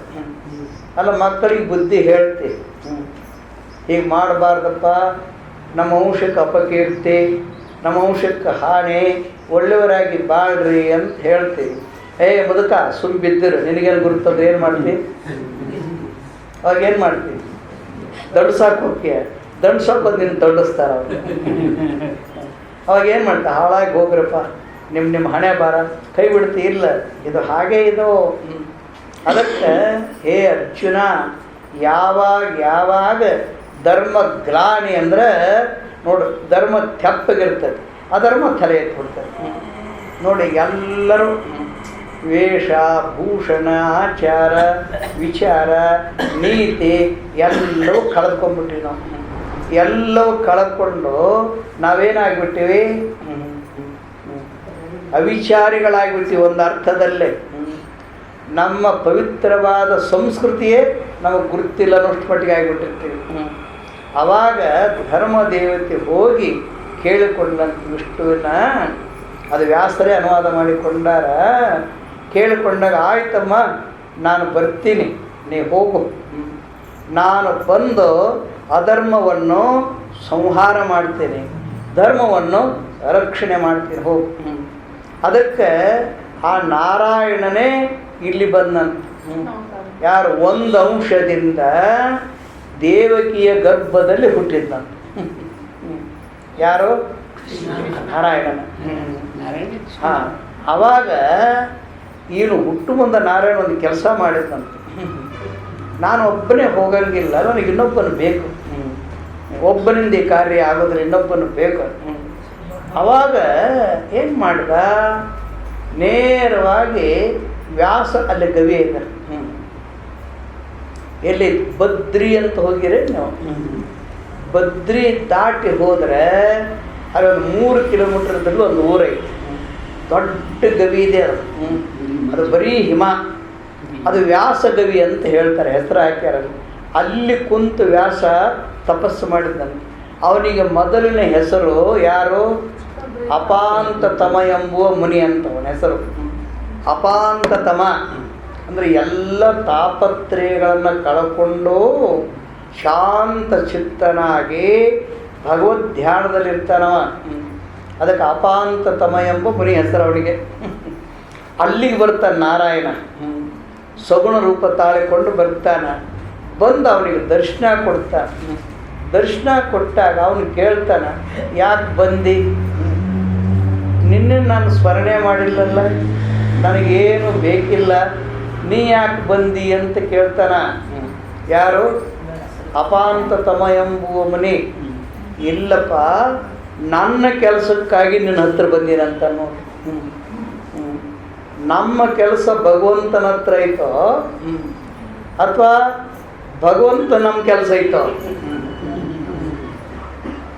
ನನ್ನ ಕೆಲಸಕ್ಕೆ ಬಂದಿನಪ್ಪ ನಿನ್ನ ಸಹಾಯಕ್ಕೆ. ಓಹೋ, ನನ್ನ ಸಹಾಯ ಬೇಕಾ? ಏನು ಬೇಕು ನಿನಗೆ ಹೇಳು. ನೋಡು, ಭಗವಂತನಿಗೆ ಕೊಡೋ ಶಕ್ತಿ ಐತ. ಏನು ಬೇಕು? ಏನಿಲ್ಲಪ್ಪ, ನೀನು ಈ ಅವತಾರ ಮಾಡಬೇಕು ಅಂತ ಹೇಳ್ತಾನೆ. ಓಹೋ, ಮುಂದೆ ಕಲಿಯುಗ ಆರಂಭ ಆಗತ್ತೆ. ಆ ಮಹಾಪಾಪಿಗಳು ಸ್ವೇಚ್ಛಾಚಾರಿಗಳು ನಾನು ಅವತಾರ ಮಾಡಬೇಕು. ಇಲ್ಲ ನೀನು ಮಾಡಲೇಬೇಕು. ಆಯಿತು, ನೀನು ಸರ್ವಜ್ಞ ಸರ್ವವ್ಯಾಪಕ, ನಿನ್ನ ಮಾತು ಮೀರುವುದಿಲ್ಲ, ಅವತಾರ ಮಾಡ್ತೀನಿ, ಇಲ್ಲ ಅಂತ ಅರ್ಥಲ್ಲ. ಆದರೆ ನನ್ನ ಜೊತೆಗೆ ನೀನು ಬಂದರೂ ಮಾಡ್ತೀನಿ ಅಂತ. ನನ್ನ ಜೊತೆಗೆ ನೀನು ಬಂದರೆ ಮಾಡ್ತೇನೆ, ನಾನು ಒಬ್ಬನೇ ಮಾಡ್ತೇನೆ. ನಾನು ಬರ್ತೀನಪ್ಪ, ನನ್ನ ಕೆಲಸ ಐತಿ ಅಂತ ಹೇಳಿ. ಅವಾಗ ಈ ಸತ್ಯವತಿಯ ಗರ್ಭದಲ್ಲಿ ಅವತರಿಸಿದ ಯಾರು? ವ್ಯಾಸ. ದೇವಕಿಯ ಗರ್ಭದಲ್ಲಿ ಅವತರಿಸಿದ ಕೃಷ್ಣ. ಅವರಿಬ್ಬರು ನೋಡು, ವ್ಯಾಸನಿಗೂ ಕೃಷ್ಣನಿಗೂ ಎಷ್ಟು ಸಂಬಂಧ ಐತೆ. ನಂದು ಕೆಲಸ ಐತೆ, ನಾನು ಬರ್ತೇನೆ, ನೀನು ಹೊಡಿ ಅಂದಾಗ ಅವಾಗ ವ್ಯಾಸನು ಸರ್ವಜ್ಞನಾಗಿದ್ದರು, ಮಹಾನ್ ತಪಸ್ವಿಯಾಗಿದ್ದರು. ಭಗವಂತನ ಸಹಾಯಕ್ಕಾಗಿ ಅವನು ಸತ್ಯವತಿಯ ಗರ್ಭದಲ್ಲಿ ಅವತಾರ ಮಾಡುತ್ತಾನೆ. ಇವರಿಗೆ ಅವತಾರಿಕರು ಅಂತ ಕರೀತಾರೆ. ಈ ಕೃಷ್ಣನು ಆ ಶ್ರೀಹರಿಯು ಎಲ್ಲಿ ಅವತಾರ ಮಾಡ್ತಾನೆ? ದೇವಕಿಯ ಗರ್ಭದಲ್ಲಿ ಅವತಾರ ಮಾಡ್ತಾನೆ. ಮತ್ತು ಅವತಾರದ ಉದ್ದೇಶ ಏನು? ಇಬ್ಬರು ಅಂಶ ಸಂಭೂತರು. ವ್ಯಾಸನು ಬೇರಲ್ಲ, ಕೃಷ್ಣನು ಬೇರಲ್ಲ. ವ್ಯಾಸನು ಬೇರಲ್ಲ, ಶ್ರೀಹರಿಯು ಬೇರಲ್ಲ. ಅದಕ್ಕೆ ವ್ಯಾಸ ಶ್ರೀಹರಿಯ ಹೃದಯದಲ್ಲಿರುವುದರಿಂದ ಅವನು ಎಲ್ಲ ಬಲ್ಲವರಾಗಿದ್ದ. ಅದಕ್ಕೆ ಈ ಶ್ಲೋಕ ಬರೀತಾನೆ. ಅವನು ಏನು ಬರೀತಾನೆ? ನಾರಾಯಣ ಪರೋ ವ್ಯಕ್ತ, ನಾರಾಯಣನೇ ಈ ಬ್ರಹ್ಮಾಂಡ ರೂಪದಲ್ಲಿ ತೋರಿಕೊಂಡಿದ್ದಾನೆ. ನಿನಗೇನು ಗುರುತು ಅಂದರೆ ಗುರುತಂತಾನೆ ವ್ಯಾಸನ ಗುರುತು. ನಾನು ಮೊದಲ ಮಾಡಿಕೊಂಡು ಎಲ್ಲರೂ ಅಂಶ ಸಂಭೂತರು. ಅವನೇ ಸಗುಣ ಬ್ರಹ್ಮ, ನಾವೆಲ್ಲರೂ ಅವನ ಪ್ರತಿಬಿಂಬ. ಅದಕ್ಕಲ್ಲ ಮಮೈವಾಂಶ ಜೀವಲೋಕೆ ಜೀವಭೂತ ಸಾಮ, ಎಲ್ಲವೂ ಅವನ ಪ್ರತಿಬಿಂಬ ಅಂತೀವಿ. ಜೀವಿಗಳು ಮೂಲ ಯಾರು? ಆ ನಾರಾಯಣನೇ ಬಿಂಬ. ನಾರಾಯಣನ ಮೊದಲು ಮಾಡಿಕೊಂಡು ವ್ಯಾಸನಿಗೂ ಬಿಂಬ ಆಗಿದೆ. ಮತ್ತು ವ್ಯಾಸನ ಮುಖದಿಂದ ಗೀತೆ ಬಂದೈತಂದ್ರೆ ವ್ಯಾಸನಿಂದ ಬಂದಿಲ್ಲ, ಅದು ಭಗವಂತನಿಂದನೇ ಬಂದೈತ. ಅದಕ್ಕೆ ಭಗವಂತ ಬೇರೆಲ್ಲ, ವ್ಯಾಸ ಬೇರೆಲ್ಲ. ವ್ಯಾಸನೇ ಭಗವಂತ, ಭಗವಂತನೇ ಕೃಷ್ಣ, ಕೃಷ್ಣನೇ ಭಗವಂತ. ಅವರಿಬ್ಬರಿಗೂ ಬೇರೆ ಇರುವುದಿಲ್ಲ. ಅದಕ್ಕಾಗಿ ಕೃಷ್ಣ ಗೀತೆಯನ್ನು ದ್ವಾಪರಂತದಲ್ಲಿ ಹೇಳಿದ್ದ. ದ್ವಾಪರಂತದಲ್ಲಿ ಇವನು ಹುಟ್ಟಿದ್ದ. ಯಾರು? ವ್ಯಾಸ. ಮತ್ತು ಯಾವಾಗ ಇರಲಿದ್ದು? ದ್ವಾಪಾರ ಮಧ್ಯದಲ್ಲಿ ಇದೆಲ್ಲ ನಡೆದಿದ್ದೆಲ್ಲ ದ್ವಾಪಾರ ಅಂತೇಳಿ ಅವತಾರ ಮುಗಿಸ್ಯಾರ. ದ್ವಾಪಾರ ಮಧ್ಯದಲ್ಲಿ ನಡೆಯುವಾಗ ವ್ಯಾಸನು ಕೃಷ್ಣನು ಇಬ್ಬರು ಅವತಾರ ಮಾಡಿದರು. ಅದಕ್ಕೆ ಇಡೀ ಭಗವಂತನ ರಹಸ್ಯ ವ್ಯಾಸನೇ ಗುರ್ತೈತೆ.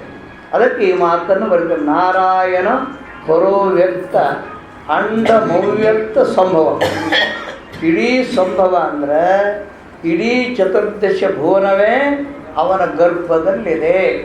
ಅವನಿಗೊಂದು ಹೆಸರು. ಬೇರೆ ಬೇರೆ ಬೇರೆ ಬೇರೆ ತೋರುವಾಗ ವಿರಾಟ್ ಅಂತಾರೆ. ಎಲ್ಲದಕ್ಕೂ ಆತ್ಮನಂತ ಹಿರಣ್ಯ ಗರ್ಭ ಅಂತಾರೆ. ಎಲ್ಲರಿಗೂ ಆತ್ಮನಾಗ್ಯಾನ ಹಿರಣ್ಯ ಗರ್ಭ. ಬಿಡಿ ಬಿಡಿಯಾಗಿ ತೋರ್ತಾನೆ. ತೋರಾಗೇನು? ವಿಶೇಷ ಸಾಮಾನ್ಯ ವಿಶೇಷ ಸಾಮಾನ್ಯ. ಇಲ್ಲಿ ಎಲ್ಲಿ ಹೇಳ್ಕೊಂಡಾಗ 10ನೇ ಅಧ್ಯಾಯ 11ನೇ ಅಧ್ಯಾಯ 2 ಅಧ್ಯಾಯ ನೋಡ್ಕೊಂಡು ಬರ್ತದೆ. ಮತ್ತು 10ನೇ ಅಧ್ಯಾಯ ಹೇಳೋದಕ್ಕಿಂತ ಮೊದಲ 8ನೇ ಅಧ್ಯಾಯ ನೋಡ್ಕೋಬೇಕಂತ.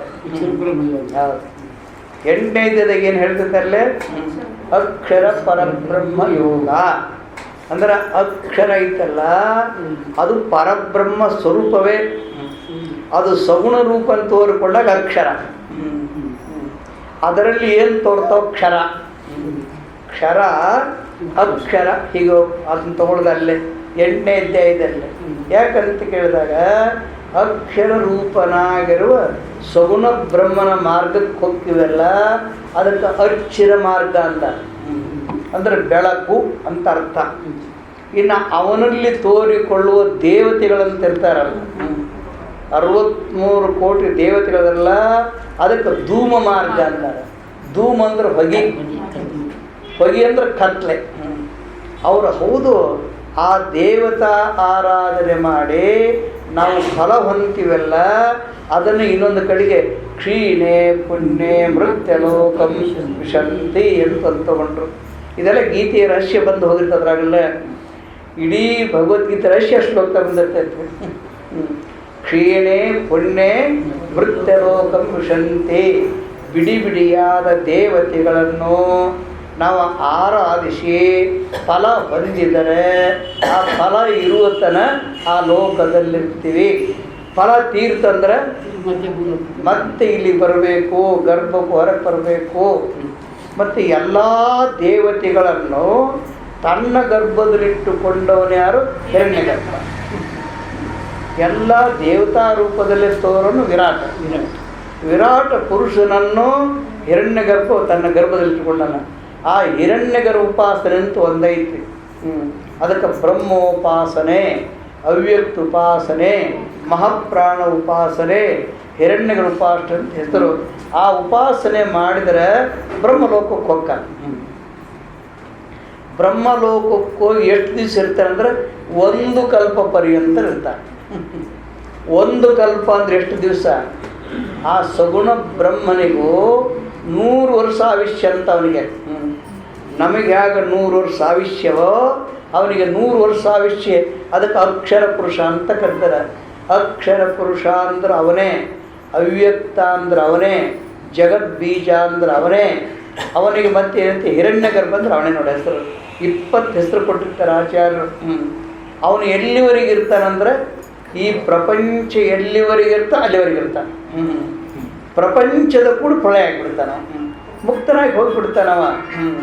ಅವಾಗ ಇರುವುದಿಲ್ಲ, ಬದ್ಧನ ಆಗೋದಿಲ್ಲ, ಮುಕ್ತನಾಗಿ ಹೋಗ್ಬಿಡ್ತಾನೆ. ಅದಕ್ಕೆ ಅಕ್ಷರ ಪುರುಷ, ಅಕ್ಷರ ಪುರುಷ ಅಂತ ಕರ್ಕೊಂಡದ್ದು. ಯಾರಿಗೆ? ಹಿರಣ್ಯಗರ್ಭ. ಅವನು ತೋರ್ಕೋಬೇಕಾದ್ರೆ ಅವನಿಗೆ ಯಾವ ಸಹಾಯನೂ ಬೇಕಾಗಿಲ್ಲ. ಪ್ರಕೃತಿ ಪುರುಷ ಅವ್ಯಕ್ತಿ ಅದು ಬೇಕಾಗಿಲ್ಲ. ತಾನೇ ಸ್ವಯಂ ಸಿದ್ಧ ತೋರಿಕೊಂತಾನೆ, ಸ್ವಯಂ ಸಿದ್ಧ ನುಂಗಿ ತಾನೇ ತಾನಾಗಿರ್ತಾನೆ. ಅದೊಂದು ರಹಸ್ಯ ಶಾಸ್ತ್ರದಲ್ಲೇ. ಅದಕ್ಕಾಗಿ ಅಲ್ಲಿ ಹೇಳುವಾಗ ಕ್ಷೇತ್ರ ಕ್ಷೇತ್ರಜ್ಞಂ ಚಾಪಿ ಮಾಂ ವಿದ್ಧಿ ಅಂತ ಹೇಳ್ತಾನೆ 13ನೇ ಅಧ್ಯಾಯದಲ್ಲೇ. ಕ್ಷೇತ್ರವು ಕ್ಷೇತ್ರಜ್ಞನೋ ನಾನೇ ಆಗಿದ್ದೇನೆ ಅಂತ ಹೇಳುವಾಗ ಸರ್ವಕ್ಷೇತ್ರೇಶು ಭಾರತ ಅಂದರೆ ಎಲ್ಲ ಕ್ಷೇತ್ರದಲ್ಲಿ ನಾನೇ ಕ್ಷೇತ್ರಜ್ಞ ಆಗಿದ್ದರೆ, ಕ್ಷೇತ್ರಜ್ಞ ಅನ್ನವನು ನಮ್ಮ ನಿರ್ವಿಕಾರ ಆತ್ಮನಲ್ಲ, ಸಗುಣಾಕಾರ ಆತ್ಮ. ಪ್ರತಿಬಿಂಬ ಆಗಬೇಕಾದ್ರೆ ನಾವಿರಬೇಕು, ರೂಪ ಇರಬೇಕು, ಸಗುಣಾಕಾರ ಪ್ರತಿಬಿಂಬ ಆಗ್ತೈತಿ.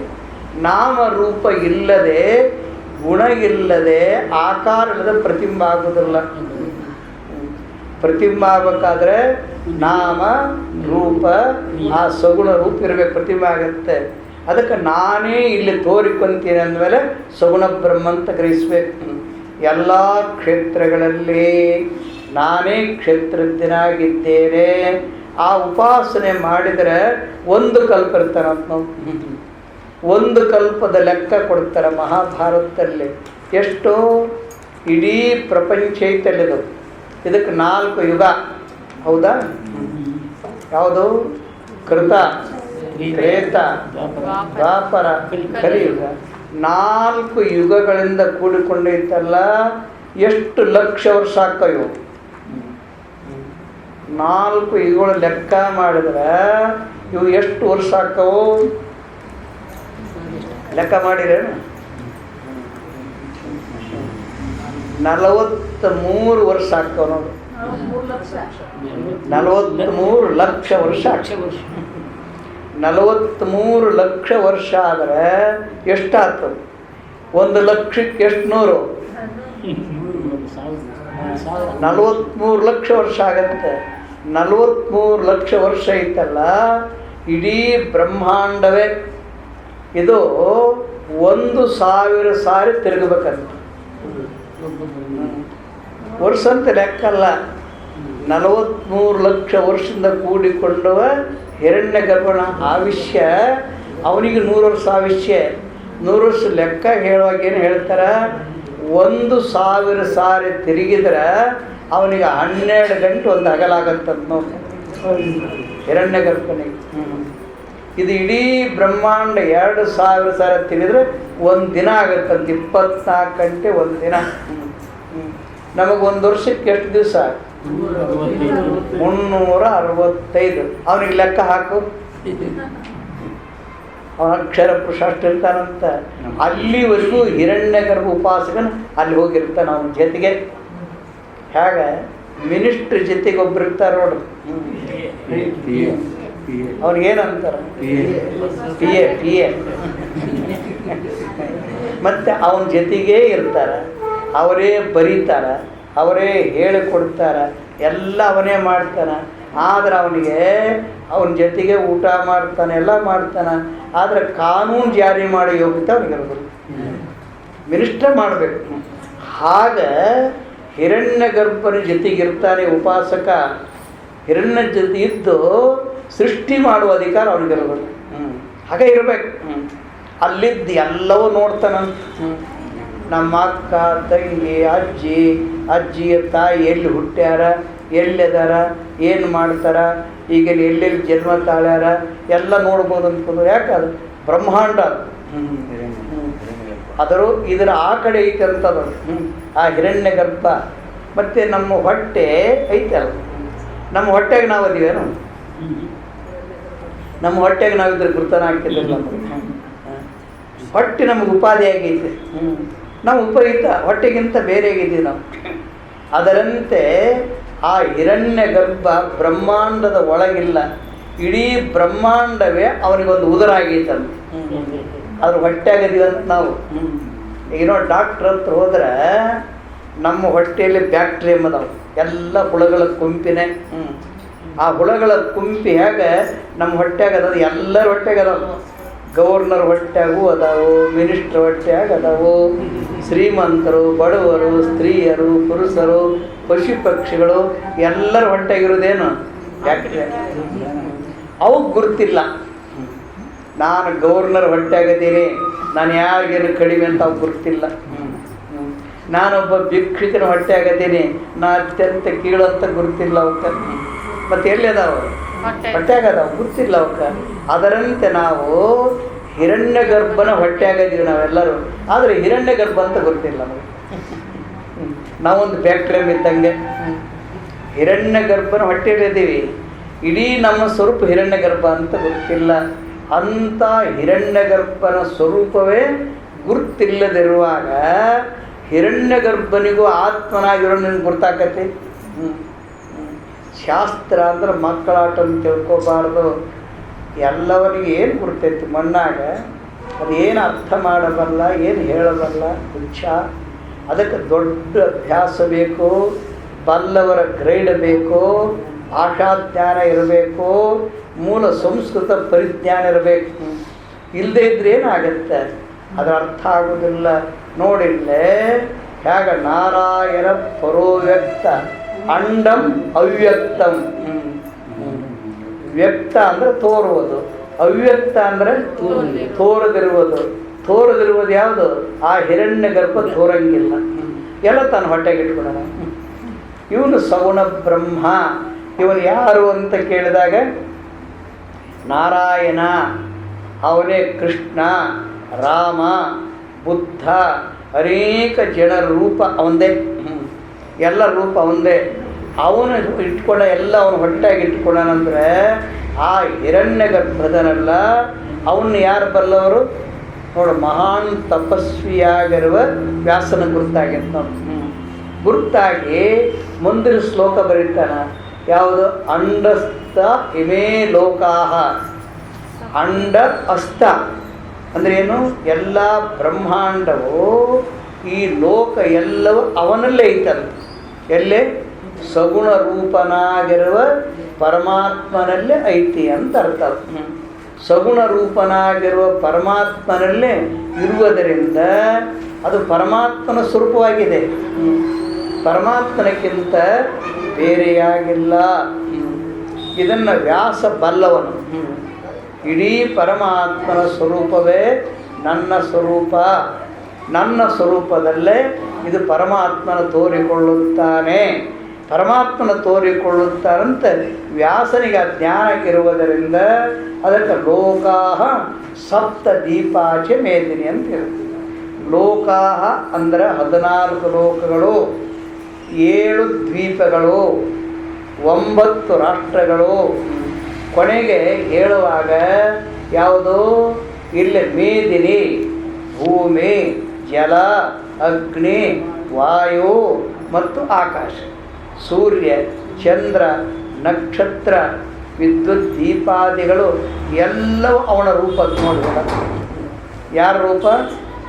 ಸಗುಣ ರೂಪನಾಗಿರುವ ಭಗವಂತನ ರೂಪ.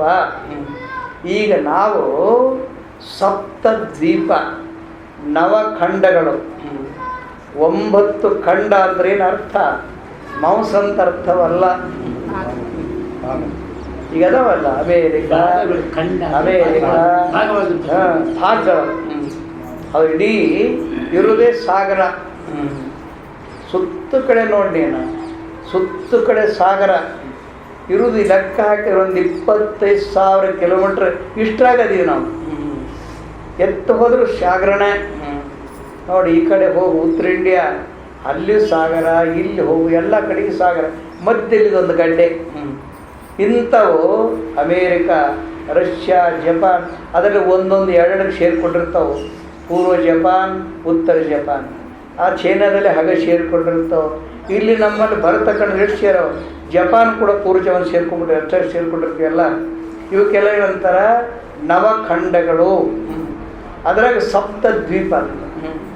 ಸಪ್ತದ್ವೀಪ ಅಂದ್ರೇನು? ಆಯಾ ಭಾಗಗಳು. ಆಯಾ ಭಾಗ ಅಂದ್ರೆ ಈಗ ನೀನು ಯಾವ ಭಾಗದಾಗದಿ? ದ್ವೀಪ ಅಂತ. ದ್ವೀಪ ಅಂದ್ರೆ ನಾವಿರುವುದು ಜಂಬುದ್ವೀಪ ಅಂತ ಹೇಳೋದು. ಜಂಬುದ್ವೀಪ ನವಖಂಡದಲ್ಲೇ ಭರತಖಂಡ. ಇದಕ್ಕೆ ಜಂಬುದ್ವೀಪ ಅಂತ ಕರೀತಾರೆ. ಭರತಖಂಡ ಅಂತ ಹೆಸರು ಬಂದಿದ್ದು ಶಾಕುಂತಲಿಯ ಮಗನಿಂದ. ಶಾಕುಂತಲಿಯ ಮಗ ಯಾರು? ಭರತ.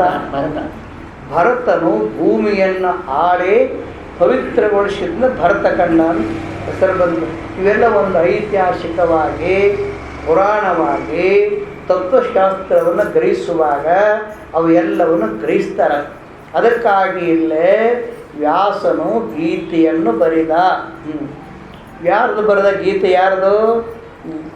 ಭಗವಂತ ಹೇಳಿದ್ದೇ ಗೀತೆ. ಮತ್ತೆ ಭಗವಂತ ಹೇಳಿದ ಗೀತೆ ವ್ಯಾಸನಿಗೇನು ಗುರುತೋ?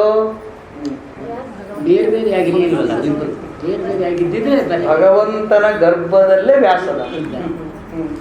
ವ್ಯಾಸನಿಗೆ ಅತ್ಯಂತ ಕಾಣಿಸ್ಕೊಂತಾನ ಕೃಷ್ಣ. ಭಗವಂತ ಅವನಿಗೆ ಕಾಣಿಸ್ಕೊಂತಾನ. ಅವನ ಬೇರೆಲ್ಲ, ವ್ಯಾಸನು ಬೇರೆ. ಇಬ್ಬರು ಅನ್ಯೋನ್ಯವಾಗಿರ್ತಾರೆ. ಅದಕ್ಕೆ ವ್ಯಾಸನು ಗೀತೆಯನ್ನು ಬರೆದ. ಅದರಲ್ಲೇ ಸ್ಮರಣೆ ಮಾಡಿಕೊಂತಾನ. ಯಾವ ಸಂದರ್ಭದಲ್ಲಿ ಏನು ಹೇಳ್ಯಾನ? 18 ಅಧ್ಯಾಯ, 700 ಶ್ಲೋಕ. 700 ಶ್ಲೋಕ, 18 ಅಧ್ಯಾಯದ ಇಡೀ ಸಾರ ಯಾವುದು? 2. ಒಂದು ಪ್ರವೃತ್ತಿಯ ಧರ್ಮ, ಒಂದು ನಿವೃತ್ತಿಯ ಧರ್ಮ. 2 ಬಿಟ್ಟು ಬೇರೆ ಇಲ್ಲವೇ ಇಲ್ಲ. ಯೋಗ ಯೋಗ ಅಂತ ಬರ್ತದೆ 18. 2 ಯೋಗ. ಒಂದು ಪ್ರವೃತ್ತಿಯ ಯೋಗ, ಒಂದು ನಿವೃತ್ತಿ ಯೋಗ. ನಿವೃತ್ತಿ ಅಂದ್ರೇನು? ಮನೆ ಬಿಟ್ಟು ಹೋಗೋದ? ಹಾಗಲ್ಲ. ನಿವೃತ್ತಿ ಅಂದ್ರೆ ಸರ್ವಕರ್ಮ ಸನ್ಯಾಸ ಮಾಡುವುದು. ಸರ್ವಕರ್ಮಕ್ಕೂ ಕಾರಣ ಕರ್ತೃತ್ವ. ಕರ್ತೃತ್ವವನ್ನು ಬಿಟ್ಟು ತನ್ನ ಸ್ವರೂಪದಲ್ಲಿ ನಿಲ್ಲುವುದಕ್ಕೆ ಸರ್ವಕರ್ಮ ಸನ್ಯಾಸ ಅಂತ ಕರೀತಾರೆ. ನ್ಯಾಸ ಅಂದ್ರೆ ಬಿಡುವುದು. ಯಾವುದು ಬಿಡುವುದು? ನಮ್ಮ ಸ್ವರೂಪವಲ್ಲದನ್ನು ಬಿಟ್ಟು ಸ್ವರೂಪದಲ್ಲಿ ನಿಲ್ಲುವುದು. ಆದರೆ ಮನೆ ಬಿಟ್ಟೆ, ಮಠ ಬಿಟ್ಟೆ, ಹೊಲ ಬಿಟ್ಟೆ, ಮನೆ ಬಿಟ್ಟೆ ಅವೆಲ್ಲ ಬಿಡುವುದು.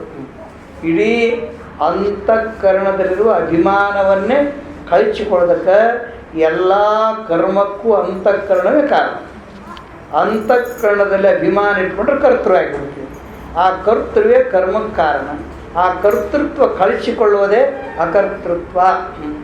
ಅದಕ್ಕೆ ಅಲ್ಲಿ ರಹಸ್ಯವಾಗಿ ಅದನ್ನಿಟ್ಟಿರ್ತಾರೆ. ಅದಕ್ಕೆ ಎಲ್ಲ ಧರ್ಮಾದಿಗಳು ಹೇಳ್ತಾನೆ, ಸರ್ವಧರ್ಮಾನ್ ಪರಿತ್ಯಜ್ಯ ಮಾಮೇಕಂ ಶರಣಂ ವ್ರಜ ಅಹಂ ತ್ವಾಂ ಸರ್ವಪಾಪೇಭ್ಯೋ ಮೋಕ್ಷೇಶ ಮಾರ್ಜ. ಅದೆಲ್ಲಿ ಬಂದೈತೆ? 18ನೇ ಅಧ್ಯಾಯದಲ್ಲಿ ಬಂದೈತೆ. 18ನೇದೇ ಸಮಾಪ್ತಿ, ಶೇಷಾಧ್ಯಾಯ. ಹಾಗೆ ಅಧ್ಯಾಯ ನೋಡ್ಕೊಂಡು ಬಂದ್ಬಿಟ್ರೆ ಇಡೀ ಭಗವದ್ಗೀತೆ 2 ಮಾರ್ಗ. ಒಂದು ಪ್ರವೃತ್ತಿ, ನಿವೃತ್ತಿ. ಪ್ರವೃತ್ತಿ ಅಂದರೆ ಯಾವುದು? ಕರ್ಮಯೋಗ. ಫಲವನ್ನು ಬಿಟ್ಟು ಮಾಡುವುದೈತಲ್ಲ, ಅದು ಕರ್ಮಯೋಗ. ಫಲವನ್ನು ಬಿಟ್ಟು ಮಾಡುವುದೈತೆ. ಇಲ್ಲೇನೈತೆ? ಅಂತಃಕರಣ ಬಾಧಿ ಸ್ವರೂಪದಲ್ಲಿ ನಿಲ್ಲುವುದೈತೆ. ಅಂತಃಕರಣ ಬಾಧಿಸಿ ಸ್ವರೂಪದಲ್ಲಿ ನಿಲ್ಲುವುದಕ್ಕೆ ಸರ್ವಕರ್ಮ ಸನ್ಯಾಸ ಅಂತ ಕರೀತಾರೆ. ಅಲ್ಲಿ ಫಲವೊಂದನ್ನು ಬಿಟ್ಟು ಮಾಡುವ ಕರ್ಮಯೋಗಕ್ಕೆ ಫಲತ್ಯಾಗ ಸನ್ಯಾಸ ಅಂತ ಕರೀತಾರೆ. ಆ ಫಲತ್ಯಾಗ ಸನ್ಯಾಸ ಯಾರು ಬೇಕಾದರೂ ಮಾಡ್ಬೋದು. ಅದಕ್ಕೆ ವರ್ಣ, ಆಶ್ರಮ, ಜಾತಿ, ಮತ, ಸ್ತ್ರೀ, ಪುರುಷ, ಬಾಲಕ, ಊಚ ನೀಚ ಅಂತಿಲ್ಲ.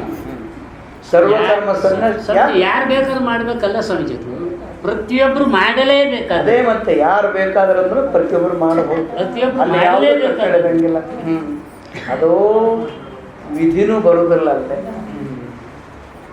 ಅನುವಾದ ಬರ್ತೈತೆ. ಯಾವತ್ತಿಗೂ ಶ್ಲೋಕಕ್ಕೂ ನಾವು ಅರ್ಥ ಮಾಡುವಾಗ ವಿಧಿ. ನಿನಗೆ ಕಾಮಕ್ಕೆ ಫಲ ಬೇಕಾದ್ರೆ ಮಾಡಬೇಕು, ಇದೆಯಲ್ಲ. ಅದನ್ನು ಮಾಡಿದರೆ ಫಲ ಬರ್ತೈತಿ, ಮಾಡಿದ್ರೆ ಬರೋದಿಲ್ಲ. ವಿಧಿ ಅದು. ಇಲ್ಲಿ ವಿಧಿಯನ್ನು ತಗೋಬಾರ್ದು, ಸಂದರ್ಭಕ್ಕೆ ಅನುಸರಿಸಿ ತಗೋಬೇಕು. ಈಗ ಮಕ್ಕಳ ಬೇಕು, ಪುತ್ರ ಕಾಮಿಷ್ಟ ಮಾಡಿದ್ರೆ ಮಕ್ಕಳಾಗ್ತವೆ, ಅದು ವಿಧಿ. ಸಂಪತ್ತು ಬೇಕು, ಅಲ್ಲೇ ಸೋಮಯಾಗ ಮಾಡಿದರೆ ಸಂಪತ್ತು ಬರುತ್ತೆ, ಅದು ವಿಧಿ. ಸಾಮಾನ್ಯವಾಗಿ ರೋಗ ಬಂದೈತೆ, ಔಷಧ ಕುಡಿದ್ರೆ ಹೊಕ್ಕೈತೆ, ಪತ್ತೆ ಮಾಡಿದ್ರೆ ಹೊಕ್ಕೈತೆ, ಹೋಗೋದು. ಅದು ವಿಧಿ ಇರ್ತೈತೆ. ಇಲ್ಲಿ ಅನುವಾದ ಇರ್ತೈತೆ. ಯಾರೋ ಈ ಫಲಗಳಿಂದನೇ ದುಃಖ, ಫಲಗಳಿಂದನೇ ನಾನಾ ಅನರ್ಥಗಳು. ಈ ಕರ್ಮದಿಂದಲ್ಲ, ಕರ್ಮ ಅನರ್ಥ ಅಲ್ಲ, ಫಲ ಅನರ್ಥ. ಫಲ ಅನರ್ಥ ಅಲ್ಲ, ಕಾಮ ಅನರ್ಥ. ನಮ್ಮಲ್ಲಿ ಕಾಮ ಅಂತ ಇತ್ತು, ಆ ಅನರ್ಥ. ಆ ಕಾಮವನ್ನು ಭಗವಂತನಿಗೆ ಅರ್ಪಿಸಬೇಕು. ಕಾಮ ಬಿಟ್ಟರೆ ಜಡರಾಗಿಬಿಡ್ತೀವಿ. ಕಾಮ ಇರಬೇಕು, ಭಗವಂತ ಬೇಕು ಅಂತ ಕಾರಣ. ನನಗೆ ಪಟ್ಟ, ಪದವಿ, ಭೋಗ, ಅಂತಸ್ತು ಯಾವುದೂ ಬೇಡ, ನನಗೆ ಪರಮಾತ್ಮನೇ ಬೇಕು ಅಂತ ಕಾಮ ಇದ್ದರೆ ಆ ಕಾಮ ಏನಾಗುತ್ತೆ? ನಿಷ್ಕಾಮ ಆಗಿಬಿಡುತ್ತೆ. ನಿಸ್ ತೆಗೆದು ಹಾಕಿಬಿಡ್ತಾರೆ. ಅದಕ್ಕೊಂದು ಪ್ರತ್ಯಯ ಹಾಕಿರ್ತಾರೆ, ಒಂದು ನಿಪಾತಗಳು ತೆಗೆದು ಹಾಕಿಬಿಡುತ್ತೆ. ಅವಾಗ ಅದಕ್ಕೆ ನಿಷ್ಕಾಮ ಅಂತಂದ್ರೆ ಯಾರಿಗೆ ಭಗವಂತ ಬೇಕೋ ಅವ್ರು ಮಾಡಬೇಕು, ಯಾರಿಗೆ ಫಲ ಬೇಕೋ ಕರ್ಮ ಮಾಡೋದು. ಮಾಡಪ್ಪ, ದಾನ, ಧರ್ಮ, ಪರೋಪಕಾರ, ಕನ್ಯಾದಾನ, ಭೂದಾನ, ಹಿರಣ್ಯದಾನ ಎಲ್ಲ ಮಾಡಿ. ಯಾಕೆ? ಎಲ್ಲರಿಗೂ ಪರಮಾತ್ಮ ಬೇಕಾಗಿಲ್ಲ. ಅವನು ಹೇಳ್ತಾನೆ ಒಂದು ಕಡೆಗೆ, ಪರ ನನ್ನ ಭಕ್ತರು ಎಲ್ಲಿ ಹೇಳ್ಯಾರ ಇಲ್ಲಿ ಗೊತ್ತಾಯ್ತು? 7ನೇ ಅಧ್ಯಾಯದಲ್ಲಿ ಚತುರ್ವಿಧ ಭಜಂತಿ ಮಾಂ ಸುಕೃತಿನೋ ಅರ್ಜುನ. ಚತುರ್ವಿಧ ಭಜಂತಿ ಮಾಂ ಸುಕೃತಿನಂ. ಆ 4 ವಿಧ ಭಕ್ತರದರಪ್ಪ ನನ್ನ ಭಕ್ತರು. ಇಡೀ ಬ್ರಹ್ಮಾಂಡದ 4 ಮಂದಿ. ಹೌದು, 4 ಮಂದಿ. ಚತುರ್ವಿಧ ಭಜಂತಿ ಮಾಂ ಸುಕೃತಿನೋ ಅರ್ಜುನ. ಅವ್ರು ಯಾರು ಅಂತ ಕೇಳಿದಾಗ ಅರ್ಥಾರ್ಥಿ, ಜಿಜ್ಞಾಸು, ಜ್ಞಾನಿ, ಭರತ, ಋಷಭ ಅಲ್ಲಿ ತಗೊಂಡು ಎಲ್ಲೆಷ್ಟು ಚೆನ್ನಾಗಿ ಅನುವಾದ ಮಾಡಿರೋದು. 4 ಜನನ ಇಡೀ ಬ್ರಹ್ಮಾಂಡದಲ್ಲಿ ಎಷ್ಟು ಕೋಟಿ ಆಗ್ತೀವಿ? 4 ಮಂದಿ. ಅವನು ಯಾರು ಅಂತ ಕೇಳಿದಾಗ ಅರ್ಥ ಅಂದ್ರೆ ಏನು? ಸಂಪತ್ತು ಭೋಗ ಬೇಕು ಅವನಿಗೆ. ಮಕ್ಕಳ ಬೇಕು, ಸಂಪತ್ತು ಬೇಕು, ಆರೋಗ್ಯ ಬೇಕು, ಅಧಿಕಾರ ಬೇಕು, ಅಂತಸ್ತು ಬೇಕು. ಈಗ ನೋಡ್ರು, ಲೋಕದಲ್ಲಿ ಅಧಿಕಾರಕ್ಕೋಸ್ಕರವಾಗಿ ರಾಜಕೀಯ ರಂಗದವರು ತಾವು ಎಲೆಕ್ಷನ್ ನಿಂತರ ಸುಣ್ಣ ಹಚ್ಚಿದ ಕಲ್ಲಿಗೂ ನಮಸ್ಕಾರ ಮಾಡ್ತಾರೆ. ಜೋಗಮ್ಮ, ಜೋಗಪ್ಪ, ಗೊಗ್ಗಯ್ಯ ಎಲ್ಲರಿಗೂ ನಮಸ್ಕಾರ ಮಾಡ್ತಾರ. ಯಾಕೆ? ನಾರ್ಸ್ ಬರ್ಬೇಕಲ್ಲ, ಮತ್ತು ಅರ್ಥಲ್ಲನೋ. ಎಲ್ಲರಿಗೂ ನಿಮಗೆ ಅಣ್ಣ ನನಗೆ ಓಟ್ ಕೊಡ್ಬೇಕಲ್ಲ, ಆರಿಸಿ ಬಂದ್ಮೇಲೆ ಯಾವ ಊರಿನಿಂದು ಯಾಕೆ ಬಂದು ಇವನ ಅರ್ಥ ಭಕ್ತ. ಅದಕ್ಕಾಗಿ ಅರ್ಥ ಅಂದ್ರೆ ತಾನು ಭೋಗಿಸುವ ವಿಷಯಕ್ಕೋಸ್ಕರವಾಗಿ ಭಗವಂತನ ಚಿಂತೆ ಮಾಡ್ತಾನೆ, ಭಗವಂತನ ಧ್ಯಾನ ಮಾಡ್ತಾನೆ, ಭಗವಂತನ ಆರಾಧನೆ ಮಾಡ್ತಾನೆ. ಅವನು ಮಾಡಿದ ಫಲ ಅವನೇನು ಮಾಡ್ತಾನೆ? ಭಗವಂತ ಕೊಟ್ಬಿಡ್ತಾನೆ. ಕೊಡ್ತಾನಲ್ಲ ಭಗವಂತನ ನಿಮ್ಮ ಮನೆಗೆ ಬರ್ತಾನೆ. ನಾನೇ ಕೊಟ್ಟೀನಿ, ನಾ ಪರಮಾತ್ಮಪ್ಪ, ನೀ ಕೇಳಿದೆಲ್ಲ ಕೊಟ್ಟೀನಿ, ನಿನಗೆ ಗುರುತಿಸಿದ್ರೆ ಹೋಗಲೇ ನೀನ್ಯಾರು ಹೋಗಂತ. ಇವನು ಕೊಟ್ಟನಂತ ವಿಕಾರಿ, ನೀನು ಕೊಟ್ಟರೆ ನನ್ನ ಮನೆಗೆ ಯಾಕೆ ಬರ್ತಿದ್ದೆ ಅಂತ.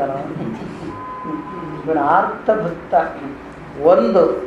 ಆದರೆ ಆರ್ಥ ಭಕ್ತನಿಗೆ ಆಸ್ತಿಕೆ ಇರ್ತದೆ, ನಾಸ್ತಿಕನಲ್ಲ, ಆಸ್ತಿಕ. ಕಾಡಿದರೆ ಭಗವಂತನನ್ನೇ ಕಾಡ್ತೀನಿ, ಬೇಡಿದರೆ ಭಗವಂತನನ್ನೇ ಬೇಡ್ತೀನಿ, ಭಗವಂತ ಕೊಟ್ಟರೆ ತಿಂತೀನಿ ಇರಲಿಲ್ಲ. ಅದಕ್ಕೆ ಅವರು ಹಾಡಿಕೊಂಡರ ದಾಸರು, ನೀನಿರುವಾಗ ನಾನೇಕ ಬಡವನೆಯ, ಹುಟ್ಟಿಸ ಸ್ವಾಮಿ ಇರುವಾಗ, ಪಟ್ಟಿಗೆ ಅನ್ನ ಕೊಡುವನಿರುವಾಗ, ಮೈಗೆ ಬಟ್ಟೆ ಕೊಡುವನಿರುವಾಗ, ಸತಿಸುತ್ತದನ್ನು ಸಲುವ ನೀನಿರುವಾಗ ನಾನೇಕ ಬಡವನಯ್ಯ. ಮತ್ತು ಯಾರು ಮಾಡೋರು? ಅವನೇ ಅಲ್ಲ. ಇದು ಅರ್ಥಭಕ್ತಿ ತೋರಿಸ್ಯಾರ ಒಂದು ಕಡೆಗೆ ಅವರು. ಅರ್ಥಭಕ್ತಿ ಅಂದ್ರೆ ಹೇಗೆ? ಆಸ್ತಿಕ. ಆಸ್ತಿಕ ಅಂದ್ರೇನು? ಅಸ್ತೀತಿ ಭಾವ ತಸ್ಯ ಆಸ್ತಿಕಾ. ಒಬ್ಬ ದೇವತೆಗಳಿದ್ದಾರೆ, ಪರಮಾತ್ಮನಿದ್ದಾನೆ, ಅವರಿರುವುದರಿಂದ ಅವರಿಂದ ಫಲ ಹೊಂದಬೇಕು, ಅವರು ನಮಗಿಂತ ಹೆಚ್ಚಿನ ಮಟ್ಟದವರು ಅಂತ ತಿಳ್ಕೊಂಡು ದೇವತೆಗಳಿಗೆ ಶರಣ ಹೋಗಿ ಆ ಫಲ ಪಡೆಯೋಣ ಆಸ್ತಿಕ. ಇನ್ನೊಬ್ಬನ ನಾಸ್ತಿಕ. ಯಾರು ನೋಡಿ ಬಂದಾರ್ರಿ, ಎಲ್ಲೆದರ ದೇವತೆಗಳು, ಇದನ್ನು ನಮ್ಗೆ ಯಾಕೆ ಕಾಣಬಾರ್ದು? ನಾವು ಬೆಳಗ್ಗೆ 5 ಗಂಟೆಗೆ ಎಡಕ್ಕೆ ಹೋಗ್ತೀವಿ, ಕಾಣಬೇಕಿಲ್ಲ ಹೋಗಾರ. ಬೇಡ ರಾತ್ರಿ ಎಲ್ಲಾರ ಹೋಗ್ತೀವಿ, ಹೋಗಾರ ಕಾಣಬೇಕಿಲ್ಲ ಅಂತಾರೆ ಅವರು. ದೇವತೆಗಳಿದ್ರೆ ಕಾಣಬೇಕಿಲ್ಲ, ದೇವ್ ಕೂಡ ಕಾಣಂಗಿಲ್ಲ, ದೇವತೆ ಅಂತಾರೆ ಅವರು. ಯಾಕೆ? ನಾಸ್ತಿಕ. ನಾಸ್ತಿಕ ಏನು ಯೋಚನೆ ಮಾಡೋದಿಲ್ಲ, ಪಾಪ ಪುಣ್ಯದ ಬಿಗಿತಲ್ಲ, ಹೊಡೆಯೋದು ತಿನ್ನೋದು, ಹೊಡೆಯೋದು ತಿನ್ನೋದು. ಅವರನ್ನೇ ಚಾರ್ವಾಕರಂತಾರೆ. ಏನಕ್ಕೇನ ಪ್ರಕಾರೇಣ ಭಸ್ಮೀಭೂತಶ್ಚ ದೇಹಶ್ಚ ಋಣಂ ಕೃತ್ವ ಕೃತಪ್ತಿವೇ ಅಂತಂದ. ಏನಾದರೂ ಮಾಡು, ತುಪ್ಪ ಕುಡು ಸಾಯಿ ಅಂತಾನ. ಚಾರ್ವಾಕ ಪದ್ಧತಿ. ಯಾಕೆ? ಇಂದ ನಾಳೆ ಸತ್ತು ಹೋಗ್ತೀನಿ, ಸುಖವೇ ಸ್ವರ್ಗ, ದುಃಖವೇ ನರಕ, ಮರಣವೇ ಮುಕ್ತಿ, ಸತ್ತು ನುಡಿದು ಹುಟ್ಟುದಿಲ್ಲ ಅಂತಾರ. ಚಾರ್ವಾಕ ಪದ್ಧತಿ. ಅವರು ನಾಸ್ತಿಕರು, ಇವರು ಆಸ್ತಿಕರು. ಅಲ್ಲಿ ಹೆಚ್ಚು ವರ್ಣನೆ ಮಾಡಿರ್ತಾನೆ. ಆರ್ಥ ಭಕ್ತರನ್ನು ಏನು ಮಾಡಿದ್ರೆ ಆದ್ರೆ ನನ್ನೇ ಕೇಳ್ತಾನೆ, ನನಗೆ ಶರಣ ಬರ್ತಾನೆ, ನಾನು ಕೊಟ್ಟರೆ ತೊಂತಾನೆ, ನನ್ನ ಭಕ್ತ ಒಪ್ಪಿಕೊಂಡ. ಎರಡನೇದು ಅರ್ಥಾರ್ಥಿ. ಪೂರ್ವ ಜನ್ಮದ ಪುಣ್ಯದಿಂದ ಎಲ್ಲ ಒದಗೈತಿ. ಹೆಂಡತಿದಳ, ಮಕ್ಕಳದಳ, ಮನೆ ಐತಿ, ಭೂಮಿ ಐತಿ, ಅಧಿಕಾರ ಐತಿ, ಅಂತಸ್ತು ಐತಿ, ಎಲ್ಲ ಐತಿ. ಅವನಿಗೆ ಆರೋಗ್ಯ ಇಲ್ಲ, ತುಪ್ಪ ತಿನ್ನಂಗಿಲ್ಲ, ಹಾರ್ಟ್ ಐತಿ, ಸಕ್ಕರೆ ತಿನ್ನಂಗಿಲ್ಲ, ಶುಗರ್ ಐತಿ. ಏನು ಮಾಡಬೇಕು? ದೇವ್ರು ಎಲ್ಲ ಕೊಟ್ಟಾನ್ರಿ, ಬಾಯಿ ಕೊಟ್ಟಿಲ್ಲ, ಐತಲ್ಲ ಬಾಯಿ. ಮತ್ತೆ ಈ ಬಾಯಿ ಏನು ತಿನ್ನಂಗಿಲ್ಲ, ಅವಾಗ ಅವನು ಶರಣ ಹೋಗ್ತಾನ ಭಗವಂತ. ಎಲ್ಲ ಕೊಟ್ಟಿಯಪ್ಪ, ಇದು ಯಾಕೆ ನನಗೇನು ಪಾಪ ಮಾಡಿದ್ದೆ ಹಿಂದೆ, ಇದು ನಿನ್ನ ಬಿಟ್ಟ ಗತಿ ಇಲ್ಲ ಭಗವಂತ, ಕೊಡುವಂತ ಬೇಡ. ಇವನಿಗೂ ಕೊಡ್ತಾನಂತ ಅವನು. ಭಕ್ತನನ್ನ ಮನಗೊಟ್ಟು ಕರೆದರೆ ಓ ಎನ್ನದಿರುವನೇ ಶಿವನು ಅಂತಾನಪ್ಪ. ಕೊಡ್ತಾನ ಭಗವಂತ. ಇವನು ಮರ್ತು ಬಿಡ್ತಾನಂತ. ನನಗೆ ಕೊಟ್ಟೆಲ್ಲಪ್ಪ ನಾನೆಂತ, ಹೋಗೋ ನೀನ್ಯಾರಂತಾನಂತ ಇವನು. ಇವನು ಅರ್ಥಾರ್ಥಿ ಭಕ್ತ. ಇನ್ನೊಬ್ಬದನ ಜಿಜ್ಞಾಸು, ಜ್ಞಾತು ಇಚ್ಛಾ ಜಿಜ್ಞಾಸ. ಪರಮಾರ್ಥ ತತ್ವ ಪರಮಾತ್ಮನ ತಿಳಿಯಬೇಕು ಅಂತ ಹೋರಾಡ್ತಾನೆ.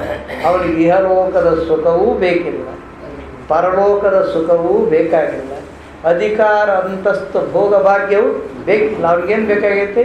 ಪರಮಾತ್ಮನೇ ಬೇಕು. ನೀನೇ ಗತಿ. ಮತ್ತು ಅರ್ಜುನ ಏನು ಮಾಡಿದ? ತ್ವಮೇವ ಶರಣಂ ನಾಸ್ತಿ ಕಾರುಣ್ಯ ಭಾವೇನ ಭಾವ. ಹೇ ಕೃಷ್ಣ, ನಾನು ಯುದ್ಧ ಮಾಡಿದರೂ ಪಾಪ, ನನ್ನ ಪಾಲಿನ ಯುದ್ಧ ಬಿಟ್ಟರೂ ಪಾಪ. ಯಾಕೆ? ಪ್ರತ್ಯವಾಯ ದೋಷ ಬರುತ್ತೆ, ಅದು ಪಾಪ ಉಂಟು ಮಾಡುತ್ತೆ. ನನಗೇನು ಮಾಡೋದು ಒಳ್ಳೆಯದೋ ಬಿಡೋದು ಒಳ್ಳೆಯದೋ ನನಗೊಂದು ತಿಳಿಯುವಂತಪ್ಪ. ನಿನಗೆ ಶರಣ ಬಂದುಬಿಟ್ಟಿನಿ, ನೀ ಏನಾರ ಮಾಡು, ನೀ ಹ್ಯಾಗೆ ಹೇಳ್ತಿ ಹಾಗೆ ಕೇಳ್ತೀನಿ. ಯುದ್ಧ ಮಾಡಂದ್ರೂ ಮಾಡ್ತೀನಿ, ಬ್ಯಾಡಂದ್ರೆ ಬಿಟ್ಟು ಬಿಡ್ತೀನಿ. ನಿನ್ನ ಅಧೀನ ನಾನು. ನೋಡು, ಪೂರ್ತಿ ಶರಣಾಗತನಾದ ಕೃಷ್ಣ ಬಾಯಿ ಬಿಟ್ಟ. ಅಲ್ಲಿವರೆಗೂ ಬಾಯಿನೇ ಬಿಡಲಿಲ್ಲ. ತಂಗಿ ಕೊಟ್ಟಾನ, ಅತ್ಯಂತ ಪ್ರೀತಿ, ಕೂಡಿ ತಿರುಗಾಡ್ತಾರೆ, ಎಲ್ಲ ಮಾಡ್ತಾರೆ. ಆ ಪಶ್ಚಾತ್ತಾಪ ಯಾವಾಗ ಪಡ್ತಾರ? 11ನೇ ಅಧ್ಯಾಯದಲ್ಲಿ ವಿಶ್ವರೂಪ ತೋರಿಸಿದಾಗ ಅವಾಗ ಪಶ್ಚಾತ್ತಾಪ ಪಡೆದ. ಹೇ ಯಾದವ, ಹೇ ಕೃಷ್ಣ, ಹೇ ಸಖಃ, ನಾನು ನಿನ್ನ ಮಹಿಮೆ ತಿಳಿದಾಗ ಅನ್ಯಪ್ಪ, ಕ್ಷಮಿಸು ಕೃಷ್ಣ, ನೀನು ಇಂಥ ಮಹಿಮಾ ಪುರುಷದ ನನಗೆ ತಿಳಿಯಂಗಿಲ್ಲ. ಅವಪಚಾರ ಮತ್ತು ಎಲ್ಲ ಅಧ್ಯಾಯನ ಬರ್ಬೇಕಿದ್ರಾಗ ಗೀತಾರ್ಜುನ ಎಲ್ಲ ಬರ್ತಾ ಹೇಳ್ಬಿಡ್ತಾರೆ. 11ನೇ ಅಧ್ಯಾಯ ಬಂದು ಅದಕ್ಕಿಂತ ಮೊದಲು ಒಂದು ಕೇಳಿರ್ತಾನೆ, ಭಗವಂತ ನೀನು ಎಲ್ಲ ಕಡೆಗೆ ಅದಿ ಅಂತ ಕೇಳ್ತೀವಿ, ಎಲ್ಲಿ ಅದಿ ಅಂತ ತಿಳ್ಕೊಬೇಕು, ನೀನು ಎಲ್ಲಿ ತಿಳ್ಕೊಬೇಕು? ವೃದ್ದೇಶ ಅರ್ಜುನ ತಿಷ್ಠತೆ ಬ್ರಾಹ್ಮಣ, ಅದು 15ನೇ ಅಧ್ಯಾಯದಲ್ಲಿ ಎಲ್ಲ ಹೇಳ್ತಾರೆ. ಎಲ್ಲ ಕಡೆಗೂ ವಿಶೇಷ ನಿವೃತ್ತಿ ಹೇಳುತ್ತಾ ಹೇಳಿ, ನೀನು ನಿವೃತ್ತಿ ಇಷ್ಟೇ ಏನು ಅಂದ್ರೆ, ಅಯ್ಯೋ ಇಷ್ಟಭ್ಯಾಹ ವಿಧಂ ಕೃಷ್ಣಂ ಏಕಾಂಶೇನ ಒಂದು ಅಂಶ ಇದೆ ನಮ್ಮದು, ಇನ್ನೂ ಪೂರ್ಣಾಂಶ ಹಂಗೈತಿ. ಹಂಗಾರೆ ಅದನ್ನು ತೋರಿಸು ಅಂದಾಗ 11ನೇ ಅಧ್ಯಾಯ ತೋರಿಸ್ತಾ. 11ನೇ ಅಧ್ಯಾಯ ತೋರಿಸುವಾಗನೂ ಕೂಡ ಅಲ್ಲೊಂದು ವಿಷಯ ಐತೆ, ಬರ್ತದೆ. ಅರ್ಜುನ ಹೇಗೆ ನೋಡಿದ ಅವನ ವಿಶ್ವರೂಪ?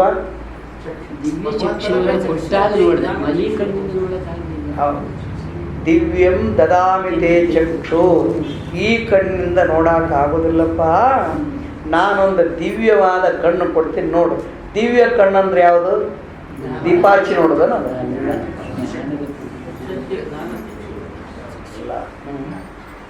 ಅದು ಹಿರಣ್ಯ ಗರ್ಭನ ದೃಷ್ಟಿ. ಜ್ಞಾನದಲ್ಲಿ ನೋಡೋಕ್ಕಾಗೋದಿಲ್ಲ. ಜ್ಞಾನ ಸರ್ವಸ್ವ ಜ್ಞಾನ. ಜ್ಞಾನದಲ್ಲಿ ಕ್ರಿಯೆ ಇರೋದನ್ನು ನೋಡೋದನ್ನು ತಿಳ್ಕೊಬೇಕು. ಜ್ಞಾನದಲ್ಲಿ ಅರು ಎಂಬುವ ಕ್ರಿಯೆ ಇಲ್ಲ, ಅವರು ಸ್ವರೂಪವಾಗಿರ್ತದೆ. ಜ್ಞಾನ ಅರಿತತೆ ಅಂತ ತಗೊಂಡು ಬಿತ್ತೋಗ್ಬಿಡ್ತೇನೆ. ಅದನ್ನು ಮಾತ್ರ ಹುಷಾರಾಗಿರ್ಬೇಕು. ಸ್ವಚ್ಛವಾಗಿ ಬರೆದರೆ ಮಾಂಡವ್ಯದಲ್ಲಿ ನಮ್ಮ ಆತ್ಮನು ಅವರು ಸ್ವರೂಪನೇ ಹೊರತು ಅವರು ಎಂಬುವ ಕ್ರಿಯೆ ಮಾಡೋದನ್ನು. ಜ್ಞಾನದ ದೃಷ್ಟಿ ಅಲ್ಲ, ಉಪಾಸನ ದೃಷ್ಟಿ ಅಲ್ಲೇ. ಯಾಕೆ? ಜ್ಞಾನದ ದೃಷ್ಟಿ ಅಲ್ಲೇ ಕೊಟ್ಟಿದ್ದರೆ ಮುಂದೆ 12ನೇ ಅಧ್ಯಾಯದಲ್ಲಿ ವಿಷಯ ಕಡಿಮೆ ಆಗಿಬಿಡ್ತಿತ್ತು. ಎಲ್ಲೇ? 12ನೇ ಅಧ್ಯಾಯದಲ್ಲಿ ಪರಾಭಕ್ತಿ ಹೇಳ್ಯಾರ. ಅದು ಸಗುಣ ಭಕ್ತಿ, ಅದು ಪರಾಭಕ್ತಿ. ಪರಾಭಕ್ತಿಗೆ ಹೆಚ್ಚಿನ ಬೆಲೆ ಐತಿ. ಪರಾಭಕ್ತಿ ಬೇರೆಲ್ಲ, ಜ್ಞಾನ ಬೇರೆಲ್ಲ. ಜ್ಞಾನಿಯೇ ಪರಾಭಕ್ತ, ಪರಾಭಕ್ತನೇ ಜ್ಞಾನಿ. ಎರಡು ಬೇರೆ ಬೇರೆ ಇರ್ತಿಲ್ಲ. ಅದಕ್ಕೆ ಭಕ್ತಿ ಹೆಚ್ಚು, ಜ್ಞಾನ ಹೆಚ್ಚು. ಹಾಗೆ ಭಕ್ತಿಯ ಪರಾಕಾಷ್ಠತೆಯ ಜ್ಞಾನ, ಜ್ಞಾನದ ಪರಾಕಾಷ್ಠತೆ ಭಕ್ತಿ, ಅವೆರಡು ಒಂದೇ ಇರ್ತಾವೆ. ಅಲ್ಲೇ ಒಂದೊಂದು ಅಧ್ಯಯನ ಮಾಡ್ಕೊಂಡು ಬರಬೇಕು. ಒಂದು ಅಧ್ಯಯನ 11, 10, 8, 9, 7, ಈ ಮೊದಲ 12, ಆಮೇಲೆ 13, 14 ಗುಣತ್ರಯಯೋಗ, 15 ಪುರುಷೋತ್ತಮ ಪ್ರಾಗ. ಇವನು ಪುರುಷ. ಪುರ ಎಂಬುವ ದೇಹದಲ್ಲಿ ನಾನಂತ ಬುದ್ಧಿ ಮಾಡಿಕೊಂಡು ಪುರುಷ. ಈ ಪುರುಷನಿಗೂ ಪುರುಷನ ಮಹಾಪುರುಷ. ಇವನು ಬರೇ ಪುರುಷ, ಅವನು ಮಹಾಪುರುಷ. ಯಾರು? ಆತ್ಮನು ಮಹಾಪುರುಷ. 15, 16 ಹೀಗೆ ಅವನು ಬಿಡಿಸ್ಕೊಂತ ಒಂದೊಂದೇ ಅದು ಮಾಡಿ ಹೋದರೆ ಇಡೀ ಭಗವದ್ಗೀತೆ 3 ವರ್ಷ ಬೇಕು ಭಾಷ್ಯದ ಮೇಲೆ ಮುಗಿಯಾಕೆ. 1 ವರ್ಷಕ್ಕಾಗೋದಿಲ್ಲ, 3 ವರ್ಷ ಸತತ ನಡೆಸಿದ್ರೆ ಆಗ್ತೈತೆ. ನಾನು ಕಬೀರಾಸ್ತ್ರ ನಡೆಸಿನ 3 ವರ್ಷ ಮುಗಿತಾರೆ. ಬೇರೆ ಬೇರೆ ಕಡೆಗೂ ನಡಿ. ಹೀಗೆ ಮರಬ ಅಂತ ಒಂದು ಊರಿದೆ, ಅಲ್ಲಿ 20 ವರ್ಷ ಮುಗಿದಿಲ್ಲ. ವರ್ಷಕ್ಕೆ 1 ತಿಂಗಳು ನಡೆಸ್ತೀನಿ.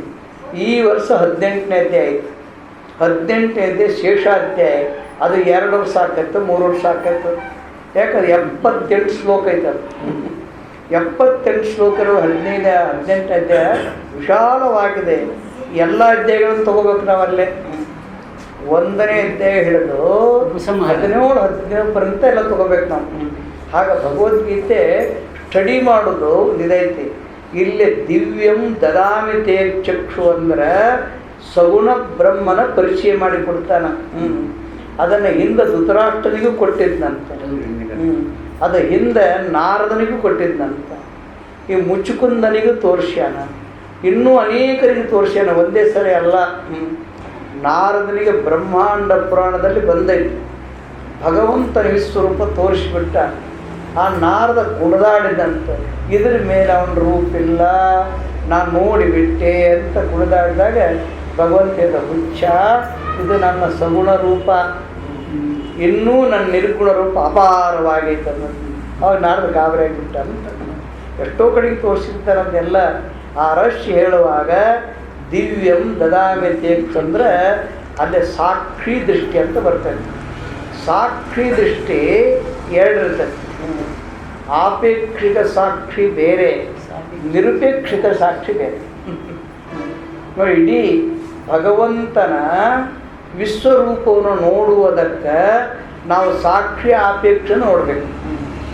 ಅದಕ್ಕೆ ಯದ್ ಸಾಕ್ಷಾತ್ ಅಪರೋಕ್ಷ ಬ್ರಹ್ಮ ಅಂತ ಶ್ರುತಿ ಹೇಳುವಾಗ 2 ಅರ್ಥ ಕೊಡ್ತದೆ. ಸಾಕ್ಷಿ ಅಂದ್ರೆ ಆಪೇಕ್ಷಿಕ, ಸಾಕ್ಷಾತ್ ಅಂದ್ರೆ ನಿರಪೇಕ್ಷಿಕ. ಸಾಕ್ಷಿ ಯಾವತ್ತಿಗೂ ಇನ್ನೊಂದು ಆಧಾರ ಮಾಡಿಕೊಂಡು ನೋಡ್ತಿರ್ತೈತದು. ಈಗ ನೋಡು, ದೀಪ ಸಾಕ್ಷಾತ್ ಅಲ್ಲ, ಸಾಕ್ಷಿ. ಅದಕ್ಕೆ ಪ್ರಣತಿ ಬೇಕು, ಎಣ್ಣೆ ಬೇಕು, ಬತ್ತಿ ಬೇಕು, ಇನ್ನೊಬ್ಬರ ಗಡ್ಡಿ ಕರೆದು ಹಚ್ಚಬೇಕು. ಈ ಸಾಪೇಕ್ಷಿಕದಿಂದ ಇನ್ನೊಂದು ವಸ್ತು ಬೆಳಗುತ್ತಲ್ಲ, ಯಾವುದು? ದೀಪ. ಸೂರ್ಯ ಸಾಕ್ಷಾತ್ ಬೆಳಗ್ತಾರೆ, ಅದಕ್ಕೆ ಸಾಕ್ಷಾತ್ ಅಂತಾರೆ. ಇದಕ್ಕೆ ಆಪೇಕ್ಷಿಕ ಸಾಕ್ಷಿ ಅಂತಾರೆ. ಅದಕ್ಕೆ ಸಾಕ್ಷಿ ಸಾಕ್ಷಾತ್ 2 ಭಿನ್ನ ಇರ್ತದೆ. ಅದಕ್ಕಲ್ಲೇ ಈ ವಿಶ್ವರೂಪ ಹೇಳುವಾಗ ಸಾಕ್ಷಿ ಅಂದ್ರೆ ಆಪೇಕ್ಷಿಕ ಸಾಕ್ಷಿ. ಆಪೇಕ್ಷಿಕ ಸಾಕ್ಷಿ ಅಂದರೆ ಅರ್ಥಲ್ಲೇ ಹಾಗೆ ತಗೋಬೇಕು.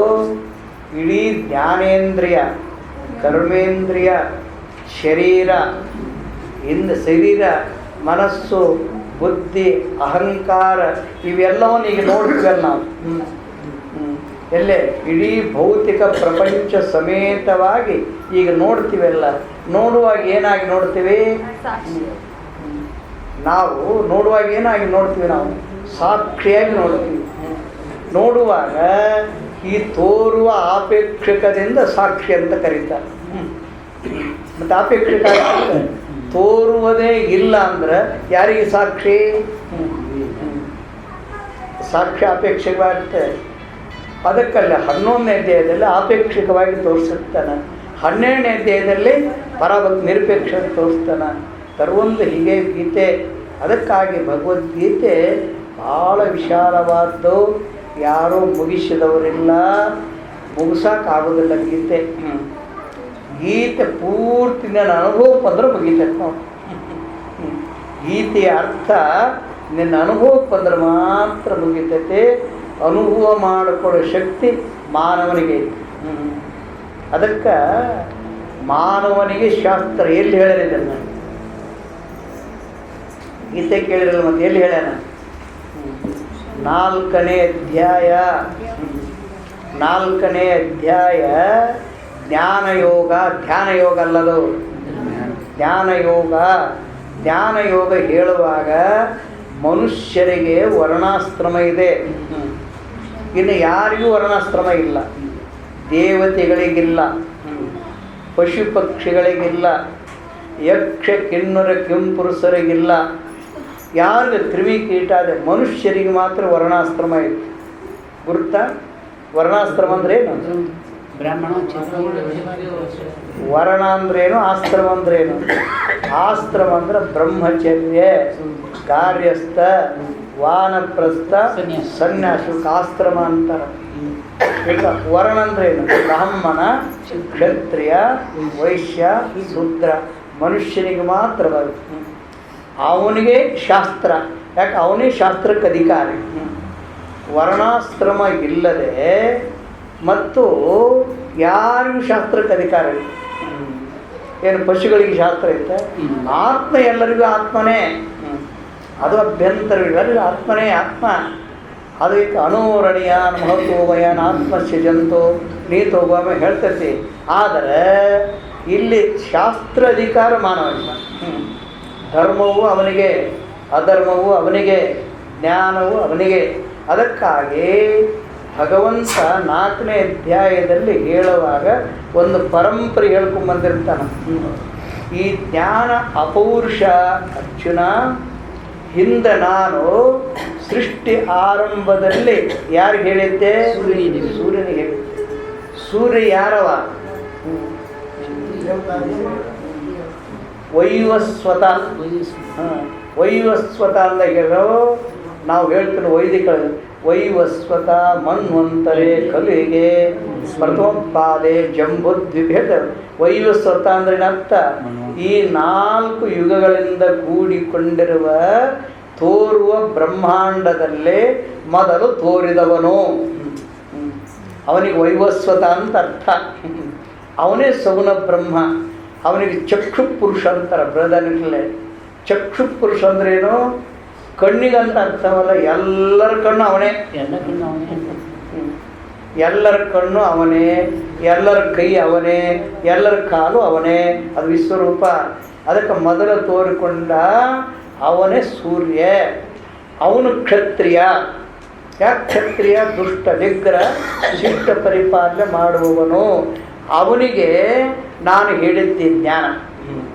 ಕ್ಷತ್ರಿಯನಿಗೆ ಹೇಳಿದ್ರೆ ಫಲಕಾರಿ ಆಗುತ್ತೆ, ಬೇರೆಯವನಿಗೆ ಹೇಳಿದ್ರೆ ಫಲಕಾರಿ ಆಗೋದಿಲ್ಲ. ಇಬ್ಬರೇ ತಗೊಂಡಾರ, ಒಬ್ಬ ಕ್ಷತ್ರಿಯ, ಒಬ್ಬ ಬ್ರಾಹ್ಮಣ. ಯಾಕೆ? ಬ್ರಾಹ್ಮಣ ವೇದ ವಿಹಿತವಾಗಿರುವ ಧರ್ಮವನ್ನು ಕಾಪಾಡ್ತಾನೆ. ಈ ಕ್ಷತ್ರಿಯ ಏನು ಮಾಡ್ತಾನೆ? ಅದಕ್ಕೆ ಅಡ್ಡಿ ಬದ್ದಿದ್ದನ್ನು ಕಾಪಾಡ್ತಾನೆ. ಎರಡು ಅವರಿಬ್ಬರು ರಕ್ಷಣೆ ಮಾಡಿದ್ರೆ ಧರ್ಮ ರಕ್ಷಣೆ ಮಾಡ್ದಂಗೆ ಅಂತ ತೋರಿಸಿರ್ತಾರೆ ಅಲ್ಲೇ. ಕ್ಷತ್ರಿಯನು ಬ್ರಾಹ್ಮಣ ಅಂತ ಅರ್ಥ.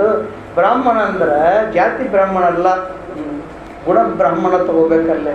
ಗುಣಬ್ರಾಹ್ಮಣ ಬೇರೆ, ಜಾತಿ ಎಲ್ಲ ಗೀತೆಯಲ್ಲಿ ಮಹಾರಹಸ್ಯವಾಗಿ ಇಟ್ಟಿದ್ದಾರೆ. ಗೀತೆ ಸ್ಟಡಿ ಮಾಡೋದು ಒಂದು ವಿಧ. ಇದನ್ನು ಪೂರ್ತಿ ಎತ್ತಿ ಭಾಷ್ಯ ಬರೆದು ಇದನ್ನು ತಿಳಿಸಿದವರು ಸಚ್ಚಿದಾನಂದ ಸ್ವಾಮಿಗಳ ಬಿಟ್ಟರೆ ಇನ್ಯಾರ ಕೈಲಿ ಆಗಿಲ್ಲ. ಅವರ ಶಿಷ್ಯ ಕೋಟಿಯವರು ಈಗೂ ಬಹಳ ಚೆನ್ನಾಗಿ ಪ್ರಬಲಾಗಿದ್ದಾರೆ. ಅವರೆಲ್ಲ ದೇವರಾಯ ಕುಲಕರ್ಣಿ ಅಂತಿದ್ದರು, ವಿಠ್ಠಲ ಶಾಸ್ತ್ರಿಗಳಂತಿದ್ದರು, ನಂಜಪ್ಪ ಭಾಗವತ್ ಅಂತಿದ್ದರು, ಓ ವಿ ರಾಮಯ್ಯ ಅಂತ ಇದ್ದರು. ಇವರೆಲ್ಲ ಭಾಳ ಪ್ರಬಲ ಜನ. ಅವರೆಲ್ಲ ನಾವು ಅಧ್ಯಯನ ಮಾಡಿದ್ದು. ನಾವು ಸಂಸ್ಕೃತ ಓದಿ ದೇವರಾಯ ಕುಲಕರ್ಣಿ ಹತ್ರ 14 ವರ್ಷ ಮಾಡಿದ್ದು ನಾವು ಪ್ರಸ್ಥಾನತ್ರಯ. ಆವಾಗ ಅವರು ಭಾಳ ಚೆನ್ನಾಗಿ ಹೇಳೋರು. ಅವರು 7 ಭಾಷಾ ಪಂಡಿತರು. ಇಂಗ್ಲೀಷು, ಸಂಸ್ಕೃತ, ಕನ್ನಡ, ಹಿಂದಿ, ಮರಾಠಿ, ತೆಲುಗು 7 ಭಾಷಾ ಪಂಡಿತರು. ಆದರೆ ಭಾಳ ಶ್ರಮಜೀವಿಗಳವರು. ಬ್ರಾಹ್ಮಣರಾಗಿದ್ದರೂ ನಮ್ಮಂಥವ್ರಿಗೆ ಅಭಯ ಕೊಟ್ಟು 14 ವರ್ಷ ಹೇಳಿದರು. ಅದೇ ಒಂದು ಗ್ರಂಥ ಬರೆದು. ಎಷ್ಟು ಗ್ರಂಥಗಳು? ವೇದಾಂತ ಒಳಗಣ್ಣು, ಅಧ್ಯಾತ್ಮ ಯೋಗ, ಶಂಕರ ಸಂಸ್ಮರಣ, ಶಂಕರ ಸಿದ್ಧಾಂತ ಸಂಸ್ಮರಣ, ಆಮೇಲೆ ಇದು ಶಂಕರ ಸೌರಭ ಅಂತ ಬರ್ತದೆ. 900 ಪುಟ ಆಯಿತು. ಅದನ್ನು ಬರೆದು ಪ್ರಿಂಟ್ ಮಾಡಿಸಿ ಸಂಸ್ಥೆ ಕೊಟ್ಬಿಡು. ಎಲ್ಲ ಸಂಸ್ಥೆ ಒಳ್ಳೆ ಈಗೈತೆ ಆ ಗ್ರಂಥ. ಭಾಳ ಸುಂದರವಾಗಿ ಮಾಡಿ ರೆಡಿ. ಇಡೀ ಅವು ಅಧ್ಯಯನ ಮಾಡಬೇಕು. ಎಲ್ಲರ ತಲೆ ಅಧ್ಯಯನ ಮಾಡಿದ್ರೆ ಆಗೋದಿಲ್ಲ. ಆ ರಹಸ್ಯ ತಿಳಿದವರಾಗಿರ್ಬೇಕು. ನೋಡಿ, ಅವರೆಲ್ಲ ರಹಸ್ಯ ತಿಳಿದವ್ರು ಹೇಳಿಕೊಟ್ರು. ಇಡೀ ಅಧ್ಯಯನ ಕಲೆಕ್ಟ್ ಮಾಡ್ಕೊಂಬರ್ತೀವಿ ನಾವು. ಒಂದೊಂದು ಅಧ್ಯಾಯದಲ್ಲಿ ಕಲೆಕ್ಟ್ ಮಾಡ್ಕೊಂಬರೋ ಅಷ್ಟೇ. ಅದು ಎದಕ್ಕೆ ಅಂತ ಕೇಳಿವತ್ತು ಗೀತಾ ಜಯಂತಿ ಭಗವಂತ ಸಕಲ ಮಾನವರಿಗೂ ಅಧಿಕಾರ ಐತಿ. ಏನು ಅಧಿಕಾರ ಐತಿ? ವರ್ಣಾಶ್ರಮ.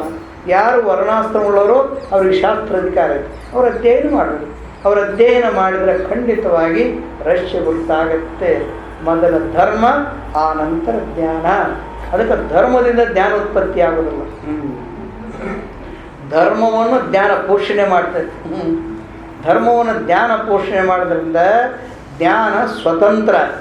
ಧರ್ಮ ಕರ್ತೃತಂತ್ರ, ನಾವು ಮಾಡಿ ಪಡ್ಕೋಬೇಕು. ಅದನ್ನು ಜ್ಞಾನ ಮಾಡಿ ಪಡ್ಕೊಳ್ಳೋದಲ್ಲ, ಅದು ಸ್ವತಂತ್ರವಾಗಿರುತ್ತೆ. ಅದನ್ನೆಲ್ಲವನ್ನು ಇದರಲ್ಲಿ ಎತ್ತಿ ತೋರಿಸಿ ಒಂದೇ ಒಂದು ಶ್ಲೋಕದಲ್ಲಿ ಇಡೀ ವ್ಯಾಸ ಭಗವದ್ಗೀತೆಯನ್ನು ಮುಗಿಸಿಬಿಟ್ಟಾನ. ಅದರ ಮೇಲೆ ಭಾಷ್ಯ ಐತಿ, ಇನ್ನೂ ಅಪಾರವಾಗಿ ಭಾಷ್ಯದೆ. ಅದಕ್ಕೆ ಅದನ್ನು ಹೇಳಿ ಕೊನೆಗೆ ಒಂದು ಶ್ಲೋಕ ಬರೀತಾರಲ್ಲಿ ಆಚಾರ್ಯರು. ವೇದ ಗೀತೆ ಐತಲ್ಲ, ಸಕಲ ವೇದ ಸಾರ ಸಂಭೂತಂ. ಸಕಲ ವೇದ ಅಂದ್ರೇನು? ಋಗ್ವೇದ, ಯಜುರ್ವೇದ, ಸಾಮವೇದ, ಅಥರ್ವಣ ವೇದ, 4 ವೇದ, 28 ದಿವ್ಯ ಆಗಮ, 18 ಪುರಾಣ, ಉಪಪುರಾಣ, ಛಂದಸ್ಸು, ಅಲಂಕಾರ, ವೃತ್ತ, ಕಲ್ಪ, ವ್ಯಾಕರಣ, ಸೂತ್ರಗಳ ಎಲ್ಲದರ ಸಾರ. ಯಾರೋ ಭಗವದ್ಗೀತೆ ಸಕಲ ವೇದಾಂತ ಸಾರ ಸಂಭೂತಂ ಪದ ಪದಾರ್ಥ ವಾಕ್ಯೈಹಿ. ಅಂದರೆ ನಾವು ಹಿಂದೆ ಇದೇ ಭಗವದ್ಗೀತೆಗೆ ಭಾಷ್ಯ ಬರೆದವರು ಇದ್ದರು. ಅವ್ರು ಯಾರು ಅಂದರೆ ಅಸ್ಮರತ್ಯಾಚಾರ್ಯರು, ಔಡಲೋಮಿಗಳು, ಕಾಶ್ಯಕೃಷ್ಣರಂತ ಹೆಸರು ಹೇಳ. ಬ್ರಹ್ಮಸೂತ್ರದಲ್ಲಿ ಬಂದೆ, ಇಲ್ಲಿ ಬಂದೆ, ಅವ್ರಿಗೆ ಬರೆದಿದ್ದರು. ಆದರೆ ಪದ ಪದಾರ್ಥ ವಾಕ್ಯೈಹಿ, ಪದಕ್ಕೂ ವಾಕ್ಯಕ್ಕೂ ಸಮನ್ವಯ ಅಲ್ಲಿಲ್ಲ. ಸಮನ್ವಯ ಇಲ್ಲ ಅಂದರೆ ಸರಿಯಾಗಿ ಅರ್ಥ ಮಾಡಿಕೊಳ್ಳೋದು ತೊಂದರೆಯಾಗತ್ತೆ, ಮುಮುಕ್ಷಿಗಳಿಗೆ ಅದು ದಕ್ಕುವುದಿಲ್ಲ. ಅದಕ್ಕೆ ನಾನು ಪದಕ್ಕೂ ವಾಕ್ಯಕ್ಕೂ ಸಮನ್ವಯ ಮಾಡಿ ಭಾಷ್ಯ ಬರೀತೇನೆ ಅಂತ ಹೇಳ್ಕೊಂಡಾರೆ ಯಾರು? ಶಂಕರ ಭಗವತ್ಪಾದ. ಆ ಬರಿ ಮುಂದೆ ಮತ್ತೆ ಸೂತ್ರಕ್ಕೆ ಹೇಳ್ತಾರೆ, ಅಲ್ಪ ವೃತ್ತಿರಾರಂಭತೆ.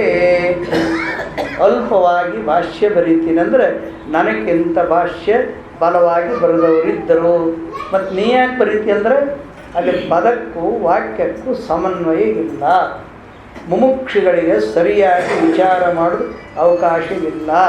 ಅದಕ್ಕೆ ನಾನು ಬರಿತೀನಿ ಅಂತ ಹೇಳ್ತಾರೆ. ಅದಕ್ಕೆ ಗೀತೆಯ ಪೂರ್ವಾಪರ ವಿಚಾರ ಮಾಡುವುದು ಭಾಷ್ಯದ ಮೇಲೆ ಮಾಡಬೇಕು. ಯಾವ ವ್ಯಾಖ್ಯಾನ ಹೋದರೆ ನಿಮಗೆ ಗೊತ್ತಾಗೋದಿಲ್ಲ.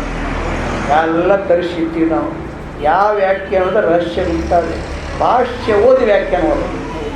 ನೀವು ಹೇಳ್ತೀವಿ ಮೊದಲು ಶಂಕರ ಭಾಷ್ಯ ಓದ್ರಿ, ಇಲ್ಲ ಆ ಭಾಷ್ಯ ಬಲ್ಲವರಿಂದ ಕೇಳ್ರಿ, ಆಮೇಲೆ ವ್ಯಾಖ್ಯಾನ ಓದ್ರಿ, ನಿಮಗೆ ಗೊತ್ತಾಗ್ಬಿಡ್ತದೆ. ಯಾಕಂದರೆ ಮೊದಲು ನೋಡಿ ಒಂದು ರಹಸ್ಯ ಹೇಳ್ತೀನಿ. ನಾವು ಚಿಕ್ಕ ಹುಡುಗರಿದ್ದಾಗ ಇಡ್ಲಿ ಸಾಂಬಾರು ಗುರ್ತಿದ್ದಿಲ್ಲ ನಮಗೆ. ನಾವು ಗೊತ್ತಿದ್ದಿಲ್ಲ, ಇಡ್ಲಿ ಸಾಂಬಾರು ಗೊತ್ತಿದ್ದಿಲ್ಲ. ಆಮೇಲೆ ಉಡುಪಿ ಜನ ಬಂದುಬಿಟ್ರು. ಉಡುಪಿ ಜನ ಬಂದು ಎಲ್ಲದಲ್ಲೇ ಹೋಟ್ಲಿಟ್ಟು ಉಡುಪಿ ಅದರ ಇಡ್ಲಿ ಸಾಂಬಾರು ಪ್ರಚಾರ ಮಾಡಿಬಿಟ್ರು. ಈಗೇನಾಗೈತೆ, ಅವಾಗ ತಿಂದು ನೋಡಿ ರುಚಿಗಂಡು ಈಗೆಲ್ಲರೂ ಕಲ್ತ್ಬಿಟ್ರು ಅದನ್ನು. ಎಲ್ಲರೂ ಕಲ್ತಾರಲ್ಲ, ಯಾವ ಚಿಕ್ಕ ಹಳ್ಳಿಯಾಗ ನೋಡು ಇಡ್ಲಿ ಸಾಂಬಾರು ಚಟ್ನಿ ಮಾಡ್ತಾರೆ. ಅವಾಗ ಎಲ್ಲಿ ಬರ್ಬೇಕು? ಇಡ್ಲಿ ಸಾಂಬಾರು ಚಟ್ನಿ ಗುರ್ತನೇ ಇದ್ದಿಲ್ಲ. ಅದಕ್ಕೆ ಮೊದಲು ತಿಂದು ನೋಡಿ ಹಾಗೆ ಕಲಿತೀವೋ ಹಾಗೆ ಶಂಕರ ಭಾಷ್ಯ ನೋಡಿ ವ್ಯಾಖ್ಯಾನ ನೋಡಬೇಕು. ಶಂಕರ ಭಾಷ್ಯ ನೋಡಿ ವ್ಯಾಖ್ಯಾನ ನೋಡಿದ್ರೆ ಭಾಳ ಸ್ವಾರಸ್ಯವಾಗಿರ್ತೈತಿ. ಅವರು ಬರೆದಾರ, ವ್ಯಾಖ್ಯಾನಕಾರರು ಭಾಷ್ಯ ಬರೆಯುವುದಕ್ಕೆ ಬೇಕಾದಷ್ಟು ಅನುಕೂಲ ಮಾಡಿಕೊಟ್ಟಾರೆ. ಅವರ ಸಹಾಯದಿಂದನೇ ನಾನು ಭಾಷ್ಯ ಬರೆದ್ರೆ ಒಪ್ಪಿಕೊಂಡಿರ್ತಾರೆ ಅವರೊಂದು ಕಡೆಗೆ. ಅದಕ್ಕಾಗಿ ಅವೆಲ್ಲ ನೋಡಿದಾಗ ಇಲ್ಲೇ ನಾವು ಶಂಕರ ಭಾಷ್ಯರ ಸ್ಟಡಿ ಮಾಡಿ ನೋಡಿದಾಗ ಗೀತೆ ಅಂದರೆ ಒಂದು ಮತವಲ್ಲ, ಒಂದು ಪಂಥವಲ್ಲ, ಒಂದು ಜಾತಿಯಲ್ಲ, ಧರ್ಮವಲ್ಲ, ಉಪಾಸನೆಯಲ್ಲ, ಕರ್ಮವಲ್ಲ, ಕೇವಲ ಜ್ಞಾನ. ಆ ಜ್ಞಾನದಲ್ಲಿ ಎಲ್ಲ ಅಂತಃಪಾತಾಗಿರ್ತವೆ. ಅದು ಯಾವ್ಯಾವ ರೂಪದಲ್ಲಿ ನೋಡಬೇಕಂತ ಆ ಯೋಗ್ಯತೆ ಇರಬೇಕು. ಕರ್ಮ ಹೇಗೆ, ಉಪಾಸನೆ ಹೇಗೆ, ಜ್ಞಾನ ಅಂದರೆ ಹೇಗೆ, ಅದಕ್ಕೆ ಹೇಗೆ ಅನುವಾದ ಮಾಡಬೇಕು, ಎಲ್ಲೆಲ್ಲಿ ವಿಧಿಪಡಿಸಬೇಕು ಅನ್ನೋದು ನೋಡಬೇಕು. ವಿಧಿ ಬೇರೆ, ಅನುವಾದ ಬೇರೆ. ವಿಧಿಗೂ ಅನುವಾದಕ್ಕೂ ಭಾಳ ವ್ಯತ್ಯಾಸ ಇರ್ತೈತಿ. ಕರ್ಮ ಭಾಗದಲ್ಲೇ, ಉಪಾಸನೆ ಭಾಗದಲ್ಲಿ ವಿಧಿ ಇರ್ತೈತಿ, ಜ್ಞಾನ ಭಾಗದಲ್ಲಿ ಅನುವಾದ ಇರ್ತದೆ. ಜ್ಞಾನ ಭಾಗದಲ್ಲಿ ಅನುವಾದ ಇರುತ್ತೆ. ಅದೇ ಹೇಳುವಾಗ ಯಶ್ಯ ಸ್ಮರಣ ಮಾತ್ರೇಣ ಸಂಸಾರ ಬಂಧನ ಬರೆದಂಥ ವಿಷ್ಣು ಸಹಸ್ರರಲ್ಲಿ ಯಶ್ಯ ಸ್ಮರಣ ಮಾತ್ರೇಣ ಅಂದರೆ ಯಾರು ತಮ್ಮ ಸ್ವರೂಪದ ಸ್ವರ್ಣ ಮಾತ್ರದಿಂದ ಸಂಸಾರ ಬಂಧ ಬಿಟ್ಟು ಹೋಗುತ್ತೆ, ಇಷ್ಟು ಬರೀತಾರೆ.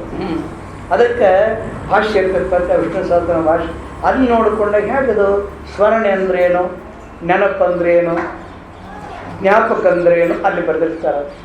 ಅದಕ್ಕೆ ಕೆಲವೊಂದು ಹೇಳ್ತಾರೆ ಶ್ರುತಿ ಮಾತ್ರ ಸಂಸ್ಕೃತ ಬಂಧ ಹೊಳಿದವು ಬರೆದಿರ್ತಾರೆ, ಶ್ರುತಿ ಮಾತ್ರ ಸಂಸಾರ ಬಂಧ ಹೊಳಿತ ಅಲ್ಲಿ ಬರೆದಿರ್ತಾರೆ. ಇವೆಲ್ಲ ರಹಸ್ಯ ನೋಡ್ಕೋಬೇಕು. ಯಾವುದೇ ಕುರುಡು ಪಾಠ ಆಗೋದಿಲ್ಲ ಗೀತೆಗೆ. ಸ್ವಲ್ಪ ಸಾಕಷ್ಟು ಮಂದಿ ಬಲ್ಲವರಿದ್ದಾರೆ, ಅಭಿಮಾನ ಬಿಟ್ಟು ಅನುಸರಿಸಬೇಕು. ನಾವು ಯಾವುದೇ ಒಂದು ಕುರುಡು ಪಾಠಕ್ಕೆ ನಿಲ್ಲಬಾರದು. ಮೊದಲು ನಾವೆಲ್ಲ ವಿಚಾರ ಸಾಗರ, ಪಂಚದಶಿ, ನಿಜಗುಣ ಸತ್ಶಾಸ್ತ್ರ, ವೃತ್ತಿ ಪ್ರಭಾಕರ, ವೃತ್ತಿ ರತ್ನವಾಗಿ ಪ್ರಬಲವಾಗಿ ಹೇಳ್ತಿದ್ವಿ ನಾವೆಲ್ಲ. ವೃತ್ತಿ ಪ್ರಭಾಕರ ಹಚ್ಚಿ ಕೇಳ್ತಿದ್ವಿ ನಮ್ಮ ತಾಯಿಲೆ, ಅಷ್ಟು ಚೆನ್ನಾಗಿ ಹೇಳ್ತಿದ್ದೀವಿ. ನಾವು ದೊಡ್ಡ ಶಾಸ್ತ್ರಿಗಳೇ ಆಗಿದ್ದೀವಿ, ಒಳ್ಳೆ ವಾಕ್ಮಗಳಾಗಿದ್ದೀವಿ, ಯಾರನ್ನೂ ಮುಂದಕ್ಕೆ ಬಿಡ್ತಿದ್ದಿಲ್ಲ. ಆದರೆ ನಮಗೆ ತತ್ವ ಗುರುತಿದ್ದಿಲ್ಲ. ಯಾವಾಗ ಭಗವತ್ಪಾದರು, ದೇವರಾಯರು, ಸಚ್ಚಿದಾನಂದ ಸ್ವಾಮಿಗಳು, ವಿಠ್ಠಲ ಶಾಸ್ತ್ರಿಗಳ ಸಂಪರ್ಕ ಆದಾಗ ನಮಗೆ ನಾಚಿಕೆ ಬಂದ್ಬಿಡ್ತದೆ. ನಾವು ಹೇಳುವುದು ಶಾಸ್ತ್ರವಲ್ಲ, ನಾವು ತಿಳ್ಕೊಂಡಿದ್ದು ತಪ್ಪು, ಇದರ ರಹಸ್ಯ ನಮಗೆ ಗುರ್ತಿಲ್ಲ ಅಂತ ಮತ್ತೆ ಅವ್ರಿಗೆ ಶರಣಾಗತನಾಗಬೇಕಾಗ್ತದೆ. ಒಳ್ಳೇದು ಮಾಡೋಕ್ಕೆ ಯಾರು ಹಿಂದೆ ಮುಂದೆ ನೋಡಬಾರ್ದು, ಕೆಟ್ಟದ್ದು ಮಾಡಬೇಡ, ಕೆಟ್ಟದ್ದು ಮಾಡಬೇಡ, ಕೆಟ್ಟದ್ದು ತಿನ್ನಬೇಡ, ಕೆಟ್ಟದ್ದು ಬಿಡಿ. ಒಳ್ಳೇದು ಗ್ರಹಿಸಲ್ಲ. ಯಾರು ಹೇಳಿದ್ರೆ ಏನಂತ, ಯಾರು ಹೇಳಿದ್ರು ಶಾಸ್ತ್ರ ಗ್ರಹಿಸಬೇಕು, ಅನುಭವ ಮಾಡ್ಕೋಬೇಕು, ಜನ್ಮ ಸಾರ್ಥಕ ಮಾಡಿಕೋಬೇಕು. ಅಂಥ ವಿಶ್ವಮಾನ್ಯವಾದ ಗ್ರಂಥ ಇದು ಭಗವದ್ಗೀತೆ. ಅಂದರೆ ಸಾಮಾನ್ಯ ಅಂತ ತಿಳ್ಕೋಬಾರ್ದು, ವಿಶ್ವಮಾನ್ಯವಾದ ಗ್ರಂಥ. ಯಾವುದೇ ದೇಶ ಇರಲಿ, ಯಾವುದೇ ಪಂಥ ಇರಲಿ, ಯಾವುದೇ ಜನಾಂಗ ಇರಲಿ, ಭಗವದ್ಗೀತೆಯ ಪ್ರಕಾರವಾಗಿ ವಿಚಾರ ಮಾಡಿದ್ರೆ ಪರಮಾತ್ಮ ದಕ್ತದೆ. ಬೇರೆದ್ರು ದಕ್ಕುದ್ರೆ ಅಷ್ಟು ವಿಶಾಲವಾಗಿದೆ ಭಗವದ್ಗೀತೆ. ಅಂಥದ್ದನ್ನು ಈ ನಾಗಭೂಷಣ ಸ್ವಾಮಿಗಳು ಇಟ್ಟುಕೊಂಡು ಹೇಳ್ತಾ ಇದ್ದರು. ಅದರ ಮೇಲೆ ಅವರು ಒಳ್ಳೆಯ ಅಭಿಮಾನ ಇತ್ತು, ಅಧ್ಯಯನ ಮಾಡ್ತಿದ್ರು. ಅದನ್ನು ಅವರ ಶಿಷ್ಯ ಕೋಟಿ ಕೇಳಿದ್ದಾರೆ. ಅದಕ್ಕಾಗಿ 60 ವರ್ಷ ಪರ್ಯಂತರ ಬಿಡದಂತೆ ಗೀತಾ ಜಯಂತಿಯನ್ನು ಆರಾಧ್ಯ ದೇವತೆಯಾಗಿ ಇಟ್ಕೊಂಡು ಮಾಡ್ಕೊಂಬಂದರ. ವರ್ಷದಂತ ಈ ವರ್ಷನೂ ಕೂಡ ಗೀತಾ ಜಯಂತಿ 2 ದಿವಸ ಹಾಗೆ. ಇದು 3ನೇ ದಿವಸ. 3ನೇ ದಿವಸ ಎಲ್ಲೇ ಮಾಡ್ತಾರೆ, 3 ದಿವಸ ಮಾಡ್ತಾರೆ, 7 ದಿವಸ ಮಾಡ್ತಾರೆ, 1 ದಿವಸ ಮಾಡ್ತಾರೆ, ಅವರು ಮಾಡ್ತಾರೆ.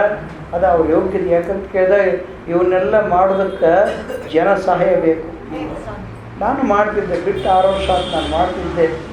ಸುಮಾರು ಏನಂದ್ರೆ ನಮ್ಮ ಆಶ್ರಮಕ್ಕೆ 3-4 ಸಾವಿರ ಜನ ಸೇರೋರು. ಕಂಟ್ರೋಲ್ ಮಾಡಬೇಕಲ್ಲ ಅವರು. ಸ್ನಾನಕ್ಕೆ ಕೊಡಬೇಕು, ನಾಷ್ಟ ಕೊಡಬೇಕು, ಊಟ ಕೊಡಬೇಕು, ಅವ್ರ ಮಲಗಕ್ಕೆ ಹಾಸಿಗೆ ಕೊಡಬೇಕು. ಅದ್ರಾಗ ಚಳಿಗಾಲ ಈಗೆಲ್ಲ ಬಂದ್ಬಿಡೋರು ನಮ್ಮ ಕಡೆಗೆ. 3-4 ಸಾವಿರ ಜನ ಬಂದು ಎಷ್ಟು ಕಷ್ಟಬಿಟ್ಟು ಮಾಡ್ತಿದ್ದೀವಿ. ಯಾವಾಗ ನನಗೆ ಆರೋಗ್ಯ ತಪ್ಪು ಬಿಟ್ಬಿಟ್ಟೆ, ಬೇಡಪ್ಪ, ಬಂದ ಜನರಿಗೆ ತೊಂದರೆ ಆಗಬಾರ್ದು, ಯಾರೂ ಸಹಾಯ ಇಲ್ಲ, ನಾನು ಒಬ್ಬನೇ ಮಾಡ್ತೇವೆ. ನಾನೊಬ್ಬನೇ ತಿರುಗಾಡಿ ಅವಾಗ ಎಷ್ಟೋ ಸರಿ ಗಾಡಿ ತೊಗೊಂಬಂದೆ, ನಾನು ಸ್ಕೂಟ್ರ್ ಮೇಲೆ ಬಂದು ಹೋಗಿ ಒಬ್ಬನೇ. ಅವಾಗ ಆರೋಗ್ಯ ಇತ್ತು, ತಿರುಗಾಡ್ತಿದ್ದೆ ಹೈಕಿ. ಹಂಗೀಗೆ ಎಲ್ಲ ಹೀಗೆ ಆಗಿಬಿಟ್ಟು ವಯಸ್ಸಾತಿ 76 ವಯಸ್ಸು, ಕುಂದ್ರೆ ಹೇಳೋಕ್ಕಾಗಲಿ ಅಂತ ಕುಂದ್ರೋಕ್ಕಾಗಲ್ಲ. ಆದರೂ ಆರೋಗ್ಯ ಪರವಾಗಿಲ್ಲ, ಕಾಲಿನಲ್ಲಿ ಶಕ್ತಿ ಇಲ್ಲ. ಅದಕ್ಕಾಗಿ ನಾನು ಬಿಟ್ಟುಬಿಟ್ಟೆ. ಅದಕ್ಕೆ ನೀವೆಲ್ಲ ಅನುಕೂಲ ತೊಗೋಬೇಕಿಂತದಕ್ಕೆಲ್ಲ ಬಂದು ಅನುಕೂಲ ಮಾಡಿ ಅಂಥ ಗೀತಾ ನೀವು ಹೇಳಿದ್ರೆ ನಿಮಗೆ ಪುಣ್ಯ ಇರ್ತೈತಪ್ಪ. ನೀವು ಒಳ್ಳೆ ಭಗವಂತನ ಕೃಪಾ ಆಶೀರ್ವಾದ ತತ್ವ ತಿಳ್ಕೊಳ್ತಕ್ಕಂಥ ಯೋಗ್ಯತೆ ಬರ್ತೈತಿ. ಇನ್ನು ಮುಂದಾದರೂ ಕೂಡ ಇದಕ್ಕೆ ಬೆಲೆ ಕೊಟ್ಟು ಎಲ್ಲರೂ ಸಹಾಯ ಮಾಡಿ ಅದನ್ನು ಮುಂದುವರಿಸ್ಕೊಂತ ಹೋಗುವಂಥ ಸದ್ಬುದ್ಧಿ ಆ ಸದ್ಗುರುನಾಥ ಭಗವಂತ ನಿಮ್ಮೆಲ್ಲರಿಗೆ ಕರುಣಿಸಲಿ ಅಂತ ಹೇಳುತ್ತಾ, ಮತ್ತು ನಮ್ಮನ್ನು ಕರೆಸಿ, ಹಿಂದೊಂದು ಕರೆಸಿದ್ರು. ಆವಾಗ ಭಗವದ್ಗೀತೆ ಬ್ರಹ್ಮಸೂತ್ರ ಹೇಳಿದ್ದೀವಿ, 1 ಸೂತ್ರ ಹೇಳಿದ್ದೀವಿ. ಚತುಸ್ಸೂತ್ರ ಹೇಳಬೇಕಂದ್ರೆ ಆಗಲಿಲ್ಲ. 22 ದಿವಸ 1 ಸೂತ್ರ ಹೇಳಿದ್ದೆ. ಮತ್ತು ಭಗವದ್ಗೀತೆಯಲ್ಲಿ 13ನೇ ಅಧ್ಯಾಯ ಹೇಳಿದ್ದೆ. ಮತ್ತು ಬೇರೆಂದ ಮೇಲೆ ಕರೆಸಿ ಇದನ್ನೆಲ್ಲ ಕಾರ್ಯಕ್ರಮ ಮಾಡಿಸ್ತಾರೆ ಅಂತ ಒಂದು ಸದ್ಬುದ್ಧಿ ಭಗವಂತ ಕೊಡಲಿ. ಮತ್ತೆ ಅವರಿಗೆ ಇಂಥ ಕಾರ್ಯಕ್ರಮ ನಡೆಸ್ತಕ್ಕಂಥ ಒಂದು ಆಂತರಿಕ ಶಕ್ತಿ ನಾಗಭೂಷಣ ಸ್ವಾಮಿಗಳ ಶಿಷ್ಯ ಪರಂಪರೆಗೆ ಆ ಭಗವಂತ ಅನುಗ್ರಹಿಸಲಿ ಅಂತ ಹೇಳುತ್ತಾ, ನಮ್ಮನ್ನು ಕರೆದು ಸ್ಥಾನ ಕೊಟ್ಟು ಇದನ್ನು ವಿಮರ್ಶೆ ಮಾಡೋದಕ್ಕೆ ಅವಕಾಶ ಮಾಡಿಕೊಟ್ಟಿರತಕ್ಕಂಥ ಕೃಷ್ಣಪ್ಪನವರಿಗೂ, ಅಂದರೆ ಪೀಠಾಧಿಪತಿಯಾಗಿರೋ ಕೃಷ್ಣಪ್ಪನರಿಗೂ, ಭಕ್ತರಿಗೂ ಎಲ್ಲರಿಗೂ ಭಗವಂತ ಆಯುರಾರೋಗ್ಯ ಸಂಪತ್ತು ಜ್ಞಾನ ವೈರಾಗ್ಯಾದಿಗಳನ್ನು ಕೊಟ್ಟು ಅನುಗ್ರಹಿಸಲಂತ ಹೇಳುತ್ತಾ ಕಾಲ ಮೀರಿ ಹೋದ್ದರಿಂದ ಈ ಶಾಸ್ತ್ರ ತಿಳ್ಕೊ.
ಇದೆಲ್ಲ ವಾರ್ಗಿಸಿ ಮಾಡ್ತೀವಿ.